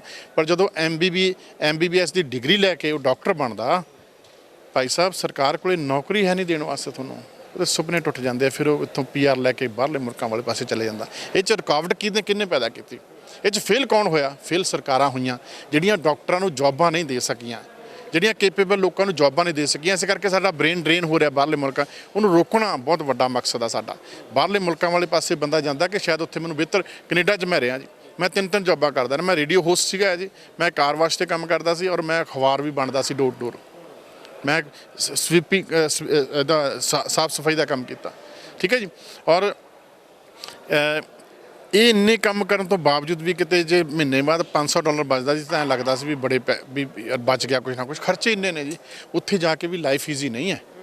ਜਿਹੜੇ ਬੱਚੇ ਜਾ ਰਹੇ ਨਾ ਹੁਣ, ਬਿੱਲ, ਬੱਤੀਆਂ, ਕਿਰਾਇਆ, ਖਾਣ ਪੀਣ, ਗੱਡੀ ਦਾ ਖਰਚਾ, ਇੰਸ਼ੋਰੈਂਸ ਅਪਡੇਟ ਕਰਾਉਣੀ ਹਰੇਕ ਮਹੀਨੇ, ਰਜਿਸਟ੍ਰੇਸ਼ਨ ਅਪਡੇਟ ਕਰਾਉਣੀ ਆ, ਫੋਨ ਹੋ ਗਿਆ ਤੁਹਾਡਾ, ਖਾਣ ਪੀਣ ਹੋ ਗਿਆ ਤੁਹਾਡਾ, ਟੈਕਸ ਬਹੁਤ ਜ਼ਿਆਦਾ ਨੇ ਜੀ। ਤੁਹਾਨੂੰ ਸੈਲਰੀ ਜੇ ਤੁਸੀਂ $1 ਦਾ ਕੰਮ ਕੀਤਾ ਤੁਹਾਡੇ 25 ਸੈਂਟ ਤਾਂ ਪਹਿਲਾਂ ਹੀ ਕੱਟੇ ਜਾਣੇ ਆ, ਤੁਹਾਨੂੰ 75 ਸੈਂਟ ਮਿਲਣੇ ਆ। ਇਹ ਸਾਰੀਆਂ ਚੀਜ਼ਾਂ ਉੱਥੇ ਬਹੁਤ ਟਫ ਨੇ ਜੀ। ਪਰ ਬੰਦਾ ਕਹਿੰਦਾ ਵੀ ਮੈਂ ਕਰ ਲੂੰਗਾ, ਪਰ ਮੈਨੂੰ ਇੱਥੋਂ ਕੱਢੋ ਜੀ। ਇਹ ਉਹ ਉਮੀਦ ਨੂੰ ਦੁਬਾਰਾ ਬਰਕਰਾਰ ਕਰਨਾ, ਉਹ ਵਿਸ਼ਵਾਸ ਪੈਦਾ ਕਰਨਾ ਆਪਣੇ ਲੋਕਾਂ 'ਚ, ਆਪਣੇ ਨੌਜਵਾਨਾਂ 'ਚ, ਮੁੰਡੇ ਕੁੜੀਆਂ 'ਚ, ਇਹ ਬਹੁਤ ਵੱਡਾ ਚੈਲੰਜ ਆ। ਅਸੀਂ ਕਰਕੇ ਰਵਾਂਗੇ ਔਰ ਆਪਣੇ ਬੱਚਿਆਂ ਨੂੰ ਬਾਹਰਲੇ ਮੁਲਕਾਂ 'ਚ ਜਾਣ ਤੋਂ ਰੋਕਣ ਦੇ ਵਿੱਚ ਅਸੀਂ ਉਮੀਦ ਮੈਂ ਕਰਦਾ ਕਿ ਪ੍ਰਮਾਤਮਾ ਸਾਨੂੰ ਬਲ ਬਖਸ਼ੇ, ਅਸੀਂ ਕਾਮਯਾਬ ਹੋਵਾਂਗੇ। ਕੁਝ ਕੁ ਸ਼ਬਦਾਂ ਦੇ ਵਿੱਚ ਹੁਣ ਆਪਾਂ ਗੱਲ ਕਰਦੇ ਚੱਲੀਏ। ਰੋਲ ਮਾਡਲ ਹੁੰਦਾ ਇੱਕ ਵੀ ਅਸੀਂ ਇਹਨੂੰ ਦੇਖ ਕੇ ਬੰਦੇ ਨੂੰ ਸਿਆਸਤ ਕਰ ਰਹੇ ਹਾਂ, ਇੱਦਾਂ ਦਾ ਕੋਈ ਹੈ ਜਾਂ ਤੁਹਾਨੂੰ ਕੋਈ ਸਿਆਸਤ ਦੇ ਵਿੱਚ ਲਿਆਉਣ ਵਾਲਾ ਵਿਅਕਤੀ ਹੈ ਕਿ ਇਸ ਵਿਅਕਤੀ ਦੇ ਕਰਕੇ ਇਹਨੇ ਹੱਲਾਸ਼ੇਰੀ ਦਿੱਤੀ ਤਾਂ ਮੈਂ ਸਿਆਸਤ 'ਚ ਆ ਗਿਆ? ਮੇਰਾ ਕੋਈ ਮਨ ਨਹੀਂ ਸੀਗਾ ਲੋਕਾਂ ਦੀ ਸੇਵਾ ਕਰਨੀ, ਉਹ ਤਾਂ ਬੰਦਾ ਵੀ ਸਮਾਜ ਸੇਵੀ ਬਣ ਜਾਂਦਾ, ਪਰ ਸਿਆਸਤ ਦੇ ਵਿੱਚ ਆਉਣ ਦਾ ਜ਼ਰੀਆ ਕੌਣ ਬਣਿਆ ਤੁਹਾਡਾ? ਸਿਆਸਤ ਦੇ ਵਿੱਚ ਆਉਣ ਦਾ ਜ਼ਰੀਆ ਬਸ ਲੋਕਾਂ ਦਾ ਹਾਲਾਤ ਦੇਖ ਕੇ ਮਨ ਦੇ ਵਿੱਚ ਤਾਂਘ ਪੈਦਾ ਹੋਈ ਕਿ ਕੁਛ ਨਾ ਕੁਛ ਇਸ ਤਰ੍ਹਾਂ ਦਾ ਕੁਛ ਕੀਤਾ ਜਾਵੇ ਕਿ ਜਿਹਦੇ ਨਾਲ ਲੋਕਾਂ ਦੀ ਸੇਵਾ ਕਰ ਸਕੀਏ। ਇਬਰਾਹਿਮ ਲਿੰਕਨ ਹੋਰਾਂ ਨੂੰ ਮੈਂ ਬਹੁਤ ਬਰੀਕੀ ਨਾਲ ਪੜ੍ਹਿਆ ਜੀ। ਜਦੋਂ ਗਰੀਬ ਪਰਿਵਾਰ ਦੇ ਵਿੱਚ ਪੈਦਾ ਹੋਏ ਤਾਂ ਉਹਨਾਂ ਨੇ ਕਿਹਾ ਕਿ ਮੈਂ ਅਮਰੀਕਾ ਦਾ 16ਵਾਂ ਰਾਸ਼ਟਰਪਤੀ ਬਣੂੰਗਾ, ਔਰ ਲੋਕ ਹੱਸਦੇ ਸੀ, ਮਜ਼ਾਕ ਕਰਦੇ ਸੀ ਵੀ ਇਹ ਕਿੱਦਾਂ ਪੋਸੀਬਲ ਹੋ ਸਕਦਾ। ਅਤੇ ਜਦੋਂ ਮੈਂ ਰਾਜਨੀਤੀ ਸ਼ੁਰੂ ਹੋਇਆ ਤਾਂ ਮੈਂ ਕਿਹਾ ਵੀ ਮੈਂ ਇੱਕ ਦਿਨ ਬਤੌਰ MLA ਪੰਜਾਬ ਦੀ ਸੇਵਾ ਕਰਨੀ ਚਾਹੁੰਦਾ। ਤਾਂ ਮੈਨੂੰ ਕਈ ਕਹਿੰਦੇ ਯਾਰ ਚੰਗਾ ਭਲਾ ਗਾਉਂਦੇ ਹੋ, ਤੁਹਾਡੀ ਚੰਗੀ ਆਵਾਜ਼ ਆ, ਫਿਲਮਾਂ 'ਚ ਵਧੀਆ ਕੰਮਕਾਰ ਆ, ਕੈਨੇਡਾ 'ਚ ਤੁਸੀਂ ਰਹਿੰਦੇ ਹੋ, ਛੱਡੋ ਪਰਾਂ ਕਿਹੜੇ ਚੱਕਰ 'ਚ ਪੈ ਰਹੇ ਹੋ। ਮੈਂ ਕਿਹਾ ਵੀ ਨਹੀਂ, ਮੈਨੂੰ ਲੱਗਦਾ ਕਿ ਆਪਾਂ ਛੋਟੀ ਜਿਹੀ ਜ਼ਿੰਦਗੀ ਹੈ ਸਾਡੀ, ਇਹ 'ਚ ਤਜਰਬਾ ਕਰ ਲੈਣਾ ਚਾਹੀਦਾ। ਬਾਅਦ ਦੇ ਵਿੱਚ ਅਫਸੋਸ ਨਾ ਹੋਵੇ ਕਿ ਆਹ ਨਹੀਂ ਆਪਾਂ ਪਰਖਿਆ। ਸਿੰਗਰ ਬਣੇ ਤਾਂ ਵਧੀਆ ਕੁਆਲਿਟੀ ਦੇ ਬਣੇ, ਫਿਲਮਾਂ 'ਚ ਕੰਮ ਕੀਤਾ ਭਾਵੇਂ ਥੋੜ੍ਹੀਆਂ ਜਿਹੀ ਕੰਮ ਕੀਤਾ ਤਾਂ ਵਧੀਆ ਕੰਮ ਕੀਤਾ। ਪੋਲੀਟਿਕਸ ਦੇ ਵਿੱਚ ਆਏ ਇੱਕ ਇਹੀ ਤਮੰਨਾ ਕਿ ਜਦੋਂ ਮੈਂ ਇਸ ਦੁਨੀਆ 'ਤੇ ਨਾ ਹੋਵਾਂ, ਕੋਈ ਇਨੋਸੈਂਟ ਬੰਦਾ ਜਿਹਨੂੰ ਬਿਲਕੁਲ ਸਮਝ ਨਹੀਂ ਰਾਜਨੀਤੀ ਦੀ, ਜਿਹਨੂੰ ਕੁਛ ਨਹੀਂ ਪਤਾ, ਉਹ ਬਸ ਕਿਤੇ ਖੁੰਝੇ 'ਚ ਬੁੱਤ ਲੱਗਿਆ ਹੋਵੇ, ਜਿਵੇਂ ਮਹਾਤਮਾ ਗਾਂਧੀ ਜੀ ਦਾ ਆਹ ਸਟੈਚੂ ਲੱਗਿਆ ਹੈ, ਠੀਕ ਹੈ ਨਾ ਜੀ। ਅਤੇ ਕਿਸੇ ਕੋਨੇ 'ਚ ਇੱਕ ਛੋਟਾ ਜਿਹਾ ਕਿਤੇ ਕੋਈ ਬੰਦਾ ਕੋਈ ਉੱਥੇ ਪੱਥਰ 'ਤੇ ਨਾਂ ਲਿਖਿਆ ਹੋਵੇ ਜਾਂ ਕੋਈ ਮੇਰੀ ਕੋਈ ਮੂਰਤੀ ਬਣੀ ਹੋਵੇ ਜਾਂ ਕੀ ਹੈ, ਉਹ ਇਨੋਸੈਂਟ ਬੰਦਾ ਕਵੇ ਵੀ ਆਹ ਜਿਹੜਾ ਬੰਦਾ, ਇਹ ਬੰਦਾ ਕੈਂਟ ਸੀ ਵੀ ਇਹਨੇ ਕੁਛ ਨਾ ਕੁਛ ਕੀਤਾ। ਬਸ ਇੰਨੀ ਕੁ ਤਮੰਨਾ ਜੀ, ਕੋਈ ਬਾਹਲੇ ਸੁਪਨੇ ਨਹੀਂ, ਕੋਈ ਏਡੀ ਵੱਡੀ ਤਮੰਨਾ ਨਹੀਂ ਕਿ ਜੀ ਮੈਂ ਕੋਈ ਬਹੁਤ ਵੱਡੇ ਕੋਈ ਮਕਾਨ ਬਣਾਉਣੇ ਆ, ਬਹੁਤ ਵੱਡੀਆਂ ਗੱਡੀਆਂ ਲੈਣੀਆਂ ਨੇ ਜਾਂ ਬਹੁਤ, ਠੀਕ ਹੈ ਮਿਹਨਤ ਨਾਲ ਪਰਮਾਤਮਾ ਕੁਛ ਵੀ ਦੇਵੇ ਤਾਂ ਮੁਬਾਰਕ ਹੈ ਜੀ। ਪਰ ਮੈਨੂੰ ਖੁਸ਼ੀ ਇਸ ਗੱਲ ਦੀ ਹੋਏਗੀ ਕਿ ਜਿਨ੍ਹਾਂ ਲੋਕਾਂ ਨੇ ਮੈਨੂੰ ਵੋਟ ਪਾ ਕੇ ਚੁਣਿਆ, ਜਾਂ ਪੰਜਾਬ ਦੇ ਉਹ ਲੋਕ ਜਿਹੜੀ ਇੱਕ ਮਾਰਸ਼ਲ ਕੌਮ ਆ, ਜਿਹੜੀ 120 ਮੁਲਕਾਂ ਦੇ ਵਿੱਚ ਜਾ ਕੇ ਕਰੋੜਪਤੀ ਅਰਬਪਤੀ ਬਣੀ ਬੈਠੀ ਆ, ਪਰ ਪੰਜਾਬ ਜਿੱਥੇ ਉਹ ਪੈਦਾ ਹੁੰਦਾ ਇੱਥੇ ਗਰੀਬ ਹੀ ਕਹਾਉਂਦਾ, ਇੱਥੇ ਕਰਜ਼ਾਈ ਹੀ ਕਹਾਉਂਦਾ, ਠੀਕ ਹੈ ਜੀ। ਅਤੇ ਪੰਜਾਬੀਆਂ ਦੀ ਜ਼ਿੰਦਗੀ ਦੇ ਵਿੱਚ ਕੋਈ ਬਦਲਾਅ ਲਿਆ ਸਕੀਏ, ਚਿਹਰੇ 'ਤੇ ਕੋਈ ਰੌਣਕ, ਉਹ ਮਾਂ ਦੀਆਂ ਅੱਖਾਂ ਦਾ ਆਪਰੇਸ਼ਨ, ਮੋਤੀ ਦਾ ਆਪਰੇਸ਼ਨ ਜਿਹੜਾ ਕਈ ਸਾਲਾਂ ਤੋਂ ਉਹ ਸੋਚਦੇ ਸੀ ਕਰਾਉਣਾ, ਉਹ ਕਰਾ ਨਹੀਂ ਸਕੇ, ਉਹਨਾਂ ਦਾ ਆਪਰੇਸ਼ਨ ਕਰ ਸਕੀਏ, ਉਹਨਾਂ ਨੂੰ ਅੱਛੀ ਪੈਨਸ਼ਨ ਦੇ ਸਕੀਏ, ਉਹਨਾਂ ਨੂੰ ਚੰਗੇ ਘਰ ਦੇ ਸਕੀਏ ਰਹਿਣ ਵਾਸਤੇ, ਤਾਂ ਕਿ ਉਹਨਾਂ ਦੀ ਬਾਕੀ ਜ਼ਿੰਦਗੀ ਜਿਹੜੀ ਉਹ ਸੁੱਖ ਸ਼ਾਂਤੀ ਵਾਲੀ ਬਤੀਤੇ। ਐਡੀ ਕਿ ਤਮੰਨਾ, ਇਸ ਤੋਂ ਬਾਅਦ ਹੋਰ ਕੁਛ ਨਹੀਂ ਜੀ। ਆਖਰੀ ਸਵਾਲ, ਜੇ ਇਸ ਤਰੀਕੇ ਨਾਲ ਆਪਾਂ ਤੁਹਾਡੀ ਪਹਿਲੀ ਮੁਲਾਕਾਤ ਦਾ ਗੱਲ ਕਰੀਏ, ਜਦੋਂ ਤੁਸੀਂ ਇੱਥੇ ਆਏ ਸਾਈਕਲ ਤੇ ਚੜ੍ਹ ਕੇ, ਜਦੋਂ ਜਿੱਤ ਹੋਈ ਤੇ ਸਾਈਕਲ ਤੇ ਚੜ੍ਹ ਕੇ ਆਉਣਾ ਹੋਇਆ, ਤੁਸੀਂ ਉਹੀ ਕੈਨੇਡਾ ਦੇ ਵਿੱਚ ਦੇਖਿਆ ਹੋਣਾ ਕਿ ਉੱਥੇ ਦੇ ਮੰਤਰੀ ਸੰਤਰੀ ਜਿਹੜੇ ਨੇ ਉਹ ਸਾਈਕਲਾਂ ਲੈ ਕੇ ਕਈ ਵੇਲੇ ਵਿਧਾਨ ਸਭਾ ਉੱਥੇ ਪਹੁੰਚਦੇ ਨੇ, ਤਾਂ ਉਹ ਸਾਰੀਆਂ ਚੀਜ਼ਾਂ ਜ਼ਿਹਨ ਦੇ ਵਿੱਚ ਸੀ, ਇੱਥੇ ਇੰਪਲੀਮੈਂਟ ਕਰਨ ਦੀ ਕੋਸ਼ਿਸ਼ ਕਰਨ ਨੂੰ ਲੱਗਦਾ ਕਿ ਆਸਾਨ ਰਹਿਣ ਵਾਲਾ ਇਹ ਰਸਤਾ, ਕਿ ਉੱਥੇ ਜੋ ਜਿਸ ਤਰੀਕੇ ਨਾਲ ਸਿਸਟਮ ਹੈਗਾ, ਉੱਥੇ ਦਾ ਸਿਕਿਉਰਿਟੀ ਵੀ ਨਹੀਂ ਹੈਗੀ ਮੰਤਰੀਆਂ ਦੇ ਕੋਲ, ਉੱਥੇ ਵਿਧਾਇਕ ਵੀ ਆਮ ਤੁਰੇ ਫਿਰਦੇ ਨੇ ਜਿਹੜੇ ਉਹਨਾਂ ਦੇ ਲੈਜਿਸਲੇਟਿਵ ਮੈਂਬਰ ਹੁੰਦੇ ਨੇ, ਤਾਂ ਉਹ ਬੜਾ ਡਿਫਰੈਂਟ ਜਿਹਾ ਸਿਨੈਰੀਓ ਹੈਗਾ, ਨਾ ਸਿਕਿਉਰਿਟੀ ਦਾ ਰੌਲਾ, ਨਾ ਕਿਸ ਤਰੀਕੇ ਨਾਲ ਲਾਮ ਲਸ਼ਕਰ, ਤਾਂ ਉਹ ਚੀਜ਼ਾਂ ਲੱਗਦਾ ਕਿ ਆਉਣ ਵਾਲੇ ਸਮੇਂ ਦੇ ਵਿੱਚ ਸੰਭਵ ਹੋ ਸਕਦੀਆਂ ਨੇ, ਜਿਸ ਤਰੀਕੇ ਨਾਲ ਦੇਮਾਨ ਕਹਿੰਦੇ ਨੇ ਕਿ ਉੱਧਰਲੀਆਂ ਚੀਜ਼ਾਂ ਇੱਧਰ ਇੰਪਲੀਮੈਂਟ ਕਰਨ ਦੀ ਲੋੜ ਹੈ। ਦੇਖੋ, ਜਦੋਂ ਮੈਂ MLA ਬਣਿਆ ਤਾਂ ਮੈਨੂੰ ਵੀ ਲੱਗਦਾ ਸੀ ਵੀ ਸਿਕਿਉਰਿਟੀ ਬੜੀ ਅਜੀਬ ਜੀ ਲੱਗਦੀ ਸੀ, ਪਰ SSP ਸਾਹਿਬ ਨੂੰ ਕਹਿਣਾ ਵੀ ਵਾਪਸ ਲੈ ਲਓ, ਕਹਿਣਾ ਨਹੀਂ ਪ੍ਰੋਟੋਕੋਲ ਆ। ਗੱਡੀ ਵੀ ਮੈਂ 6-7 ਮਹੀਨੇ ਬਾਅਦ ਲਈ ਹੈ। ਅਤੇ ਮੈਂ ਕਿਉਂਕਿ ਬਾਹਰ ਰਿਹਾ, ਸਾਡੇ ਜਸਟਿਨ ਟਰੂਡੋ ਸਾਹਿਬ ਪ੍ਰਾਈਮ ਮਿਨਿਸਟਰ ਨੇ ਕੈਨੇਡਾ ਦੇ, ਉਹ ਸਾਈਕਲ 'ਤੇ ਘੁੰਮਦੇ ਜੀ, ਤਾਂ ਜਦੋਂ ਮੈਂ ਪਹਿਲੀ ਵਾਰ ਵਿਧਾਨ ਸਭਾ ਆਇਆ ਤਾਂ ਮੈਂ ਵੀ ਸਾਈਕਲ ਤੇ ਆਇਆ। ਹੁਣ ਵੀ ਮੈਂ ਕੱਲ ਪਰਸੋਂ ਮੈਂ ਹੁਣ ਵੀ ਸਾਈਕਲ ਤੇ, ਹੁਣ ਸਵੇਰੇ ਮੈਂ ਸ਼ਹਿਰ ਦੁਬਾਰਾ ਸ਼ੁਰੂ ਕਰਨੀ ਆ ਸਾਈਕਲ ਤੇ, ਠੀਕ ਹੈ। ਤਾਂ ਕਿਤੇ ਨਾ ਕਿਤੇ ਇੱਕ ਮੈਸੇਜ ਸੀਗਾ ਇਹਦੇ 'ਚ, ਇਹ ਨਹੀਂ ਕਿ ਮੈਂ ਇਹ ਦੱਸਾਂ ਕਿ ਮੈਂ ਬੜਾ ਸਾਈਕਲ ਚਲਾਉਣਾ, ਮੈਂ ਬੜਾ ਅਲੱਗ ਬੰਦਾ, ਇੱਦਾਂ ਦਾ ਕੁਛ ਨਹੀਂ ਜੀ। ਤਾਂ ਕਿ MLA ਬਣ ਕੇ ਮੈਂ ਦੱਸਣਾ ਚਾਹੁੰਦਾ ਕਿ MLA ਬਣ ਕੇ ਵੀ ਇਸ ਕਿਸਮ ਦੀ ਜ਼ਿੰਦਗੀ ਬਤੀਤ ਕੀਤੀ ਜਾ ਸਕਦੀ ਹੈ। ਪਿੱਛੇ ਜੇ ਆ 4 ਕੁ ਦਿਨ ਹੋ ਗਏ, 4-5 ਦਿਨ, ਇੱਕ ਮੈਂ ਰੋਡ ਤੇ ਆ ਰਿਹਾ ਸੀਗਾ ਤਾਂ ਇੱਕ ਰੋਡ ਤੇ ਪੱਥਰ ਪਿਆ ਸੀ ਜੀ। ਮੈਂ ਗੱਡੀ ਲੰਘ ਕੇ ਜੀ, ਲੰਘਣ ਤੋਂ ਬਾਅਦ ਮੈਂ ਕਿਲੋਮੀਟਰ ਨਿਕਲ ਗਿਆ ਤਾਂ ਫਿਰ ਵਾਪਸ ਗੱਡੀ ਮੋੜ ਕੇ ਲਿਆਏ ਤਾਂ ਪੱਥਰ ਪਿਆ ਸੀ। ਤਾਂ ਚਲੋ ਉਹ ਪਿੱਛੇ ਮੁੰਡਾ ਬੈਠਾ, ਉਹਨੇ ਵੀਡੀਓ ਬਣਾ ਲਈ, ਉਹ ਗਰੁੱਪਾਂ 'ਚ ਸ਼ੇਅਰ ਸ਼ੁਰੂ ਹੋ ਗਈ ਸਾਰੇ ਕਿਤੇ, ਤੇ ਚਲੋ ਨਿਊਜ਼ 'ਚ ਚੱਲ ਗਈ। ਮੈਂ ਪੱਥਰ ਚੱਕਿਆ ਸੜਕ ਤੋਂ, ਤੇ ਉਹ ਕੋਈ ਇਹ ਨਹੀਂ ਕਿ ਮੈਂ ਕੋਈ ਪੱਥਰ ਚੱਕ ਕੇ ਬਹੁਤ ਵੱਡਾ ਕੰਮ ਕਰ ਲਿਆ, ਵੀ ਮੈਂ ਕੋਈ ਬਹੁਤ ਵੱਡਾ ਦੇਸ਼ ਭਗਤੀ ਦਾ ਕੰਮ ਕਰ ਲਿਆ ਜਾਂ ਕਿ ਮੇਰੀ ਬਹੁਤ ਵੱਡੀ ਸੋਚ ਹੈ। ਉਹਦਾ ਸਿੰਬੋਲਿਕ ਇੱਕ ਮੈਸੇਜ ਇਹ ਹੈ ਕਿ ਸੜਕ ਤੇ ਜੇ ਤੁਹਾਨੂੰ ਕਿਤੇ ਵੀ ਕੋਈ ਪੱਥਰ ਦਿਖਦਾ, ਕੋਈ ਇਹੋ ਜਿਹੀ ਚੀਜ਼ ਜਿਹਦੇ ਨਾਲ ਕਿਸੇ ਦਾ ਨੁਕਸਾਨ ਹੋਵੇ, ਉਹ ਫਿਰ ਕਈ ਨਾ ਕਮੈਂਟ ਕੀਤੇ ਵੀ ਸੜਕ ਟੁੱਟੀ ਪਈ ਤੁਸੀਂ ਉਹ ਨਹੀਂ ਬਣਾਉਂਦੇ। ਉਹ ਇੱਕ ਪਾਰਟ ਹੈ, ਇੱਕ ਸਿਸਟਮ ਹੈ, ਉਹਦਾ ਇੱਕ ਪ੍ਰੋਸੈਸ ਆ ਕਿ ਅਸੀਂ 42 ਕਰੋੜ ਰੁਪਏ ਦਾ ਅੱਜ ਵੀ ਵਿਧਾਨ ਸਭਾ 'ਚ ਗੱਲ ਚੱਕੀ ਸਾਡੇ ਗੈਰੀ ਵੜਿੰਗ ਸਾਹਿਬ ਹੋਰਾਂ ਨੇ, MLA ਮਲੋ, ਉਹ ਸੜਕ ਸਾਨੂੰ 4-5 ML ਲੱਗਦੀ ਹੈ। ਸਾਡਾ 42 ਕਰੋੜ ਰੁਪਏ ਆਲਰੇਡੀ ਪ੍ਰੋਸੈਸ 'ਚ ਲੱਗਿਆ, ਮਨਜ਼ੂਰ ਹੋ ਜਾਣਾ, ਠੀਕ ਹੈ ਨਾ ਜੀ। ਤੇ ਉਹ ਸੜਕ ਵੀ ਬਣ ਜਾਣੀ ਹੈ ਜੀ। ਜਾਣੀ ਕਿ ਇੱਕ ਸਿੰਬੋਲਿਕ ਮੈਸੇਜ ਦੇਣ ਦੀ ਕੋਸ਼ਿਸ਼ ਕੀਤੀ ਹੈ ਕਿ ਆਪਾਂ ਜੇ ਚਾਹੀਏ, ਇਕੱਲਾ ਇਹ ਨਹੀਂ ਰਾਜਾ ਵੜਿੰਗ ਵਾਂਗੂ ਉਹ ਕਹਿੰਦੇ ਜੀ ਮੈਂ ਤਾਂ ਜੇ ਸਾਈਕਲ ਚਲਾਉਣਾ ਪੈ ਗਿਆ ਮੈਂ ਤਾਂ ਰਿਜ਼ਾਈਨ ਹੀ ਕਰ ਦੂੰ, ਠੀਕ ਹੈ ਨਾ ਜੀ। ਸਾਈਕਲ ਚਲਾਉਣ ਲਈ ਪੱਟਾਂ 'ਚ ਜਾਣ ਚਾਹੀਦੀ ਹੈ, ਵਿਲ ਪਾਵਰ ਸਟਰੋਂਗ ਚਾਹੀਦੀ ਹੈ, ਔਰ ਲੋਕਾਂ ਦੀਆਂ ਗੱਲਾਂ ਨੂੰ ਇਗਨੋਰ ਕਰਨਾ ਪੈਣਾ ਤੁਹਾਨੂੰ ਜੇ ਤੁਸੀਂ ਆਪਣੀ ਸਿੰਪਲਿਸਿਟੀ 'ਚ ਰਹਿਣਾ, ਜੇ ਤੁਸੀਂ ਆਪਣੀ ਸਧਾਰਨ ਜ਼ਿੰਦਗੀ ਬਤੀਤ ਕਰਨੀ ਹੈ। ਇਹ ਥੋੜ੍ਹਾ ਵੀ ਰਾਜਾ ਵੜਿੰਗ ਵਾਂਗੂ ਰੋਜ਼ ਸਟਾਈਲ, ਕਦੇ ਕੋਈ ਟੀ-ਸ਼ਰਟ ਪਾ ਕੇ ਆਉਂਦਾ, ਕਦੇ ਕੋਈ ਜੈਕਟ ਪਾ ਕੇ ਆਉਂਦਾ। ਸਾਡੇ ਕੋਲ ਤਾਂ ਪੈਸੇ ਹੀ ਨਹੀਂ ਜੀ, ਹੈ ਇਹ ਤਾਂ ਸਿੰਪਲ ਜੀ, ਮੇਰੀ ਤਾਂ ਸੈਲਰੀ ਹੈ ਜੀ। ਵੈਸੇ ਜਿਹੜਾ ਕਿਰਾਏ ਦਾ ਮਕਾਨ ਆ ਉਹਦੇ ਵਿੱਚ ਰਹਿਣ ਦਾ ਕੀ ਫੰਡਾ ਹੈਗਾ? ਇੱਥੇ ਆਪਣਾ ਘਰ ਨਹੀਂ? ਨਹੀਂ, ਮੇਰੇ ਕੋਲ ਆਪਣਾ ਘਰ ਹੈ ਨਹੀਂ। ਮੈਂ ਸ਼ੁਰੂ ਤੋਂ ਇੱਥੇ ਕਿਰਾਏ ਤੇ ਰਹਿਣਾ ਚਾਹੁੰਦਾ। ਐਕਚੁਅਲੀ ਮੇਰਾ ਜਿਹੜਾ ਵਿਧਾਨ ਸਭਾ ਪੈਂਦਾ ਜੀ ਉਹ ਸਨੌਰ ਪੈਂਦਾ, ਉਹਦੇ ਨਾਲ ਹੀ ਨਾਭਾ ਵਿਧਾਨ ਸਭਾ ਰਿਜ਼ਰਵ ਆ, ਉੱਥੋਂ ਫਿਰ ਮੇਰੀ ਡਿਊਟੀ ਲੱਗੀ ਤੇ ਉੱਥੋਂ ਮੈਂ ਪਿਛਲੇ 8 ਸਾਲਾਂ ਤੋਂ ਕਿਰਾਏ ਤੇ ਰਹਿਣਾ ਜੀ, ਠੀਕ ਹੈ ਨਾ ਜੀ। ਤੇ ਸਿੰਪਲ ਲਿਵਿੰਗ, ਹਾਈ ਥਿੰਕਿੰਗ, ਇਹ ਮਨ ਦੇ ਵਿੱਚ ਤਮੰਨਾ ਜੀ। ਕਿਸੇ ਨੂੰ ਠੇਸ ਪਹੁੰਚਾਉਣਾ, ਕਿਸੇ ਨੂੰ ਇਹ ਦਿਖਾਉਣਾ ਕਿ ਜੀ ਮੈਂ ਬਹੁਤ ਵੱਡਾ ਬੰਦਾ, ਕਿਸੇ ਨੂੰ ਇਹ ਦੱਸਣਾ ਜੀ ਕਿ ਮੈਂ ਪਤਾ ਨਹੀਂ ਕੋਈ ਰੋਲ ਮਾਡਲ, ਇੱਦਾਂ ਦਾ ਕੁਛ ਨਹੀਂ ਹੈ ਜੀ, ਠੀਕ ਹੈ ਜੀ। ਤੇ ਮੈਂ ਤਾਂ, ਮੇਰੀ ਸੈਲਰੀ ਵੀ 83-84 ਹਜ਼ਾਰ ਰੁਪਏ ਮਹੀਨੇ ਦੀ ਆਉਂਦੀ ਹੈ ਜੀ ਮੇਰੇ ਖਾਤੇ 'ਚ। ਤੇ ਮੈਂ ਹੁਣ 2 ਚੈੱਕ ਦਿੱਤੇ ਨੇ ਕਿਸੇ ਸੰਸਥਾਵਾਂ ਨੂੰ। ਇੱਕ ਤਾਂ ਜਿਹੜੇ ਨੇ ਆਪਣੇ ਗੁੰਗੇ ਬਹਿਰੇ ਬੱਚੇ ਹੁੰਦੇ, ਉਹਨਾਂ ਦਾ ਸਕੂਲ ਹੈ ਅਪਾਹਜ, ਉਹਨਾਂ ਬੱਚਿਆਂ ਨੂੰ ਮੈਂ 1 ਲੱਖ ਰੁਪਏ ਦਾ ਆਪਣੀ ਤਨਖਾਹ 'ਚੋਂ 1 ਲੱਖ ਰੁਪਏ ਦਾ ਚੈੱਕ ਉਹਨਾਂ ਨੂੰ ਦਿੱਤਾ। ਇੱਕ ਕੋਈ ਸੰਸਥਾ ਵੱਲੋਂ ਕੋਈ ਧਾਰਮਿਕ ਸਥਾਨ ਬਣਾਇਆ ਜਾ ਰਿਹਾ ਸੀ, ਇਕੱਠੇ ਕਹਿੰਦੇ ਕੋਈ ਮਦਦ ਕਰੋ। ਮੈਂ ਕਿਹਾ ਜੀ ਮੇਰੇ ਕੋਲ ਹੋਰ ਤਾਂ ਕੁਝ ਹੈ ਨਹੀਂ, ਮੇਰੀ ਸੈਲਰੀ ਦੇ ਪੈਸੇ ਨੇ 1 ਲੱਖ, ਮੈਂ 2 ਲੱਖ ਰੁਪਏ ਦੇ ਉਹਨਾਂ ਨੂੰ ਦਿੱਤੇ ਆ। ਮੇਰੀ ਜਿੰਨੀ ਸੈਲਰੀ ਹੋਏਗੀ, ਠੀਕ ਹੈ ਨਾ ਜੀ, ਉਹ ਸਾਰੀ ਮੈਂ ਕਿਸੇ ਦੇ ਸੇਵਾ ਦੇ ਵਿੱਚ ਲਾ ਰਹੇ। ਮਾਨ ਸਾਹਿਬ, ਵੈਸੇ ਉੱਦਾਂ ਜੇ ਅਸੀਂ ਤੁਹਾਡੇ ਕਾਰੋਬਾਰ ਦੀ ਗੱਲ ਕਰੀਏ, ਪੈਸਾ ਕਿਸੇ ਪਾਸੇ ਤੋਂ ਆਉਂਦਾ ਹੋਣਾ ਨਾ। ਜੇ ਅਸੀਂ ਸੈਲਰੀ ਡੋਨੇਟ ਕਰ ਰਹੇ ਹਾਂ ਤਾਂ ਗੁਜ਼ਾਰਾ ਫੈਮਿਲੀ ਦੇ ਵਿੱਚ ਹੋਰ ਕੀ ਸਾਧਨ ਹੈਗਾ? ਕੈਨੇਡਾ ਦੇ ਵਿੱਚ ਠੀਕ ਠਾਕ ਮੇਰੇ ਮਿਸਿਜ ਜਿਹੜੇ ਹੈ ਜੀ, ਉਹਨਾਂ ਨੇ ਬਹੁਤ ਮਿਹਨਤ ਕੀਤੀ ਹੈ, ਮੈਂ ਵੀ ਬੜੀ ਮਿਹਨਤ ਕੀਤੀ ਹੈ। ਬਾਹਲਾ ਸੁਪਨੇ ਜੇ ਹੈ ਨਹੀਂ ਬਾਲੇ ਜੀ, ਵੀ ਕੋਈ ਬਹੁਤ ਮਹਿੰਗਾ ਖਾਣਾ ਖਾਣਾ ਜਾਂ ਕੋਈ ਬਹੁਤ, ਉਹ ਵੀ ਬਹੁਤ ਸਿੰਪਲ ਹੈ ਜੀ, ਮੈਂ ਵੀ ਬਹੁਤ ਸਿੰਪਲ ਹਾਂ ਜੀ, ਠੀਕ ਹੈ ਜੀ। ਦਫ਼ਤਰ ਸਾਨੂੰ ਫ੍ਰੀ ਦਿੱਤਾ ਹੋਇਆ ਜੀ।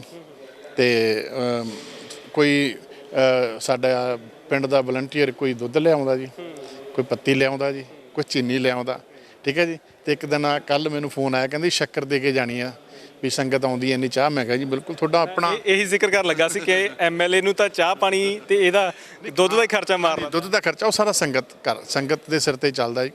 ਜੋ ਇਲੈਕਸ਼ਨ ਲੜੀ ਉਦੋਂ ਵੀ ਸੰਗਤ ਦੇ ਸਿਰ ਤੇ। ਤੁਸੀਂ ਬਿਲੀਵ ਕਰੋਗੇ ਬੜਿਆਂ ਨੇ ਫੰਡ ਦੇਣ ਵਾਲੇ ਵੀ ਆ, ਮੈਂ 5-5000 ਦੇਣਾ, ਮੈਂ ਬਹਿ ਕੇ ਚਲੇ ਜਾਂਦੇ। ਮੈਂ ਕਿਹਾ ਜੀ ਮੇਰੇ ਲਈ ਵੋਟਾਂ ਜ਼ਰੂਰੀ ਨਹੀਂ, ਮੈਂ ਲੋਕਾਂ ਨੂੰ ਅਵੇਅਰ ਕਰਦੇ ਹਾਂ, ਵੋਟ ਜ਼ਰੂਰੀ ਆ, ਪੈਸੇ ਪੂਸੇ ਕੀ ਕਰਨੇ ਆ ਜੀ, ਠੀਕ ਹੈ ਨਾ।